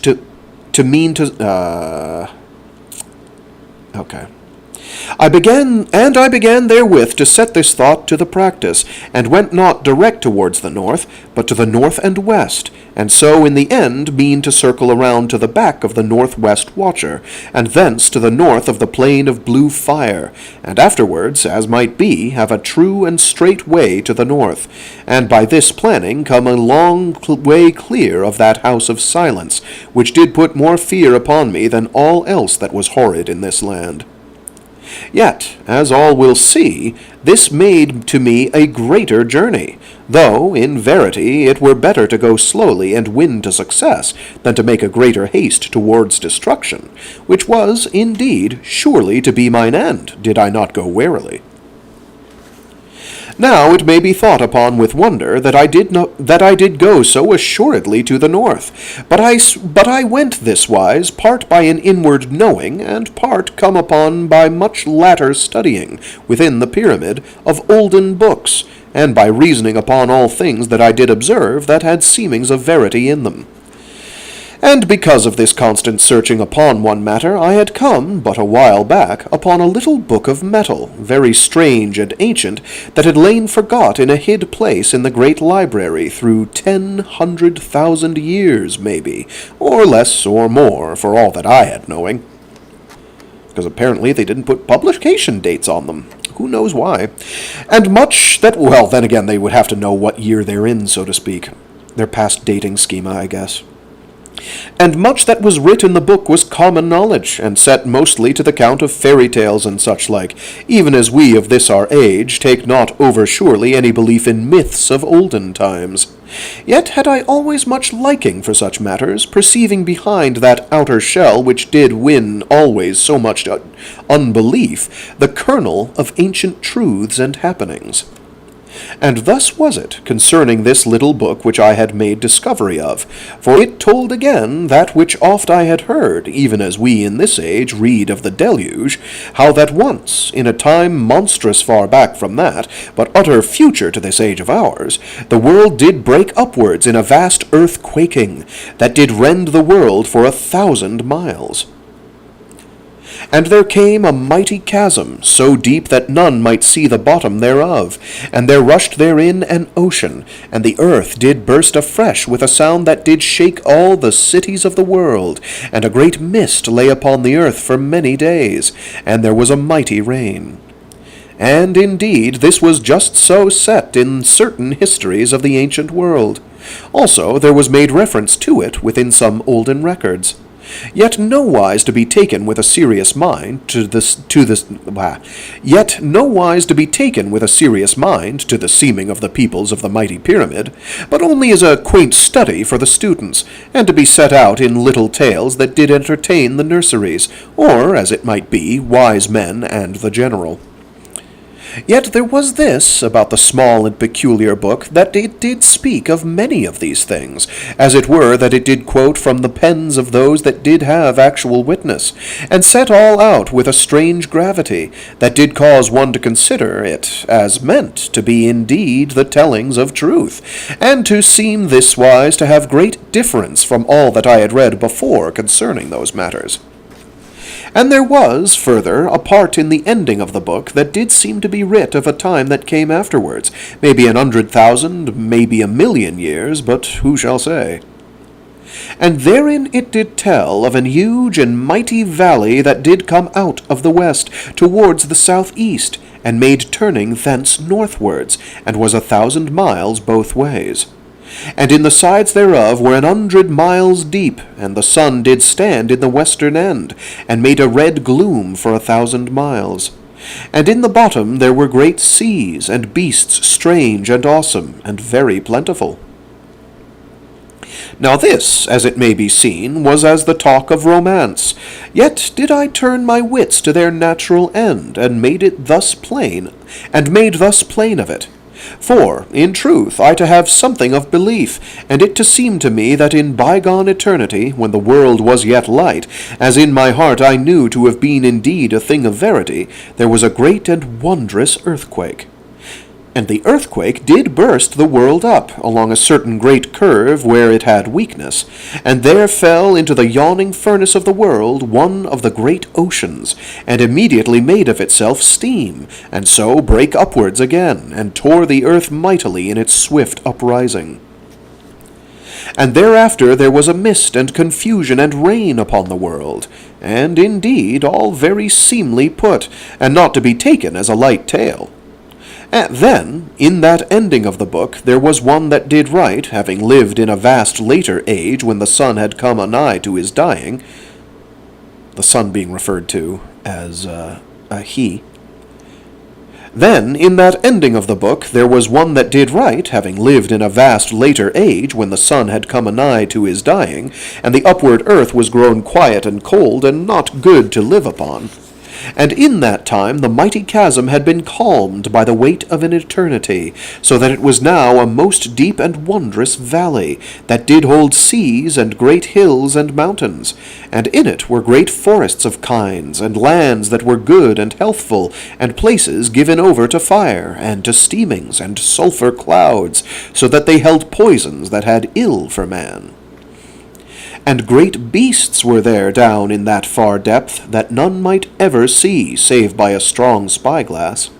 And such there were in the early world, and had now been bred in the ending by those inward forces of nature which did make the valley a place of good warmth, so that there was, as it were, once more the primal world born to give new birth unto such olden monsters, and to others new and peculiar to that age and circumstance. And all this, indeed, did the book give also, but constrained and difficult to take clearly to the heart, and not like to the wise plain speech of the early tellings, so that I must even set it out here in mine own speech. And it did seem to me, by my reading, that man had come at one time to a great softness of heart and spirit through many ages of over-ease, but that the world did come to coldness and unfriendliness by reason of the sun's slow ceasing. And there was presently, in naturalness, a race upon the earth that were hardy, and made to fight for their lives, and did perceive that the mighty valley that cut the world in twain was a place of warmth and life, and so did make to adventure their bodies down that wondrous height, and were many ages coming safe to the bottom, but did find safe places in the downward way, where they built them houses, and made to live, and begot them children, and these grew up to that life of constant and great climbings, and of hard workings upon the road, which was the one intent of that people, so that the book did speak of them always as the road makers. And thus did they make downwards through the long years and the ages, and many generations did live and die, and saw not the reaching of the road down into that great vale that lay so monstrous deep in the world. But in the end they did come there with the road, and they were very hardy, and they did fight with the monsters, and slay many, and they built them many cities, through great years in the mighty valley, and did make the road from city to unto city along that great valley, and even unto the bight of the valley. And they found here a constant darkness and shadow, for that the sun could not make a shining around that great corner. Yet even here they ceased not to make the road, but took it around, and a mighty way unto the north, passing it among strange fires and pits that burned out of the earth. But there was presently such a power and horror of monsters and evil things in that valley of shadow, that the road makers were made to go backwards into the red light which did fill the westward valley, and came from that low sun. And they went back unto their cities, and lived there mayhaps 100,000 years, and grew wise and cunning in all matters. And their wise people did make dealings, and had experiment with those forces which are distasteful and harmful unto life, but they did this in ignorance, for all that they had much wisdom, thinking only to experiment, that they come to greater knowledge. But they did open a way for those forces, and much harm and pity did come thereby, and then had all people to have regret, yet too late.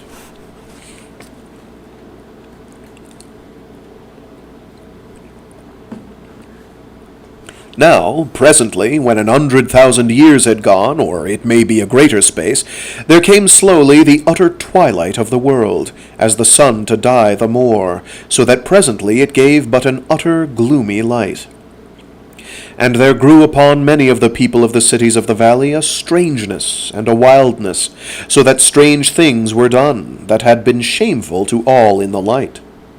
And there were wanderings and consortings with strange outward beings, and presently many cities were attacked by monsters that did come from the west, and there was a pandemonium. Then was an age of sorrows and fightings, and hardenings of the spirit and of the heart, for all that were of good fibre, And this did breed a determined generation, and there grew up into the world a leader, and he took all the sound millions, and did make a mighty battle upon all foulness, upon all that did harm and trouble them. And they drave their enemies down the valley, and up the valley, and did utterly scatter them, and put them to flight. Then did that man call all his peoples together, and did make it plain how that the darkness grew upon the world, and that the foul and dreadful powers abroad were like to be more horrid when a greater gloom came. And he put to them that they build a mighty refuge. And the peoples did acclaim, and lo, there was built presently a great house. But the great house was not proper, and that man did take all the peoples to wander, and they came to the Bight, and there was built at last that great and mighty pyramid. Now, this is the sense and telling of that book, but late had I read it, and talked somewhat of it with my dear friend, the Master Monstruacan, but not overmuch, for I had taken so sudden a mind to go, in all caps, that all else had dropped from about me. Yet to us it did seem clear that there was no life in all the invisible upper world, and that surely the great road whereon the silent ones did walk must be that same road which the hardy peoples of that age did make. And it did seem wise to the Master Monstruacan, and unto me, that if any should find the lesser redoubt, they must surely do so somewhere within the mighty valley. But whether the road that led into the west, where was the place of the abhumans, should bring me to it, I had no knowing, nor whether it might lie on the northward way. And I, maybe, to wander 1,000 miles wrong, if, in truth, I were not into some dreadful trouble before. And indeed, no reason of value was there to give me hope that the lesser pyramid lay either to the west, or where the road went northward, beyond the House of Silence. Yet I did so feel it to be somewhere to the north, that I had made a determination to search that way for a great distance, the first. And if I could not come upon aught, then I should have sober thought that it did lie westward. But in the valley someways I had feeling of assurance that it must be, for it was plain that the telling of the book was sound in its bottom sense, as might be seen, for how should any live in the utter bleak and deadly chill of the silent upper world that lay 100 miles up in the night, hid and lost forever? And strange it is to think and strange is it to think of those wondrous and mighty cliffs that girt us about, and yet were fast held from us in the dark, so that I had not known of them, save for the telling of that book. Though, in truth, it had been always supposed that we lived in a great deep of the world.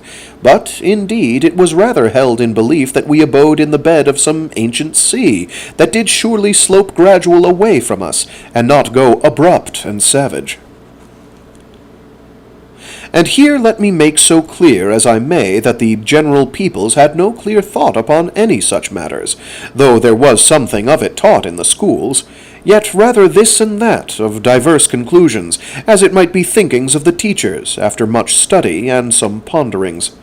For one man, having lack of imagining, would scoff, and another, maybe, to take it very steadily.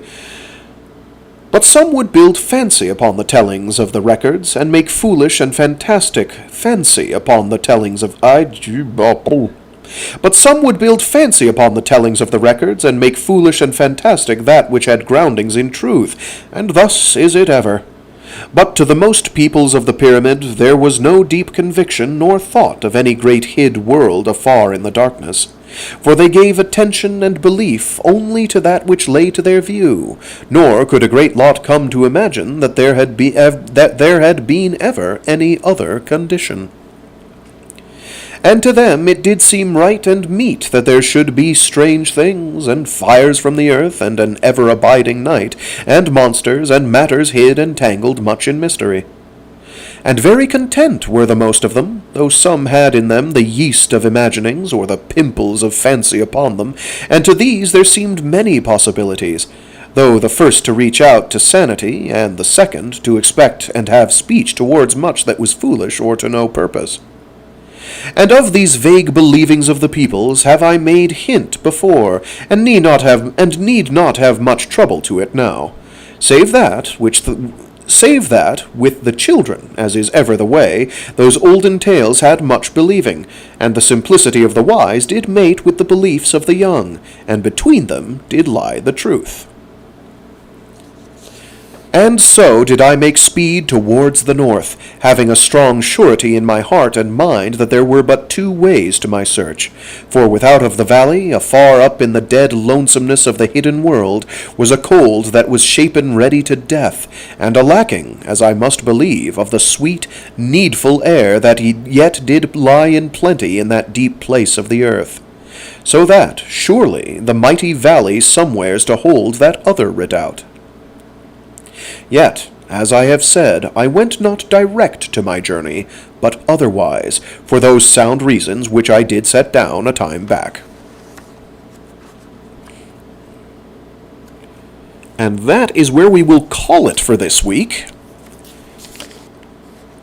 50 pages has rather a lot of content, so we might have to do slightly shorter ones as chapters permit. Anyway, hopefully people enjoyed. Now I'll just do a quick read of that one paragraph. That's just a monstrous sentence, including punctuation, so you all know what I'm up against. And, presently, as I steadied somewhat upon my emotions, I was conscious of the exceeding coldness of the night air, and of the different taste of it upon my lungs and in my mouth, and it had, as it were, a wondrous keen sharping upon my palate, and did fill the lips more in the breathing, so that it may be supposed it had more body within it than that air which did fill the plateau of the 1000th city where was my home, for the air of every city was of difference, and the greater between one that was afar up and another nigh to the earth, as may be thought, so that many peoples did migrate unto that level which gave them best healthfulness, but under rule, and with a guidance of quantities, period. And not all that were lacking of health, for some are ever contrary, period. So yes, that is the kind of bestial monstrosity of a sentence that I have to deal with when I'm reading this monster aloud. I love this book, but my God, his prose is just... whew, it's hard. I will occasionally get lost in the sauce, and unfortunately that happened more often this time than it did last time. Let's see, where are we here? We're at page 91, let's see, let's flip ahead about 50. Yeah, how long is that chapter right before that one? It's too short. It's too long. Okay, we'll read that whole one. That'll be a lengthy one. So, there is a still 50-50 chance that I'm not going to be around this coming week. I do not know for sure yet. I am waiting for a phone call to that effect that will inform me my next course of action for some moderately exciting opportunity that I will go into when it is a sure thing and not before. I should still be around Monday, so we should be able to finish up book 6 of Full Metal Panic, which is entitled Dancing Very Merry Christmas. So that should be a go. As for Wednesday and Friday, I cannot promise them. I will, as soon as I know, I will make mention of it in the Discord. If you're not on the Discord and you tune in, catch as catch can, then I'm sorry, you're just not going to know. I'm not saying that to force you to join the Discord, but I am likely to forget to change other things. I don't have an easy way to make it clear and known through YouTube that, oh, it's not happening. Or Twitch, for that matter. Let's see. I am probably going to have to do some major schedule changes as a result of some things that are going to be happening in my near future.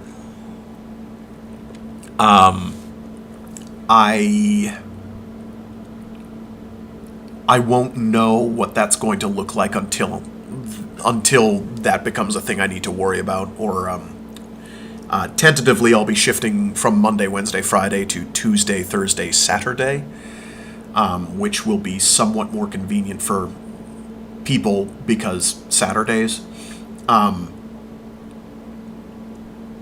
What I'm thinking of doing when the new year hits is, instead of doing 3 separate book streams throughout the week, I'll do 3 streams that are all the same book. So we go through, just for like 1 year, do 3 streams where every single sequential one is further along the line of completing a book of some kind. Just to change things up so that this doesn't get terribly stale. If that winds up being better than this current format, so be it. If it isn't, well, we'll only have done it for a year, so no biggie. Only 1 year. Yeah. We can get through a lot of books doing that. We get through a lot of books as it is. I should really go back and count to see how many I do. It's a lot. It's a fair number. I am pleased by this. Anyway, so that's stuff to be aware of. I will try and make mention of things when I have more sureness of them. But until then, hopefully proceed as normal.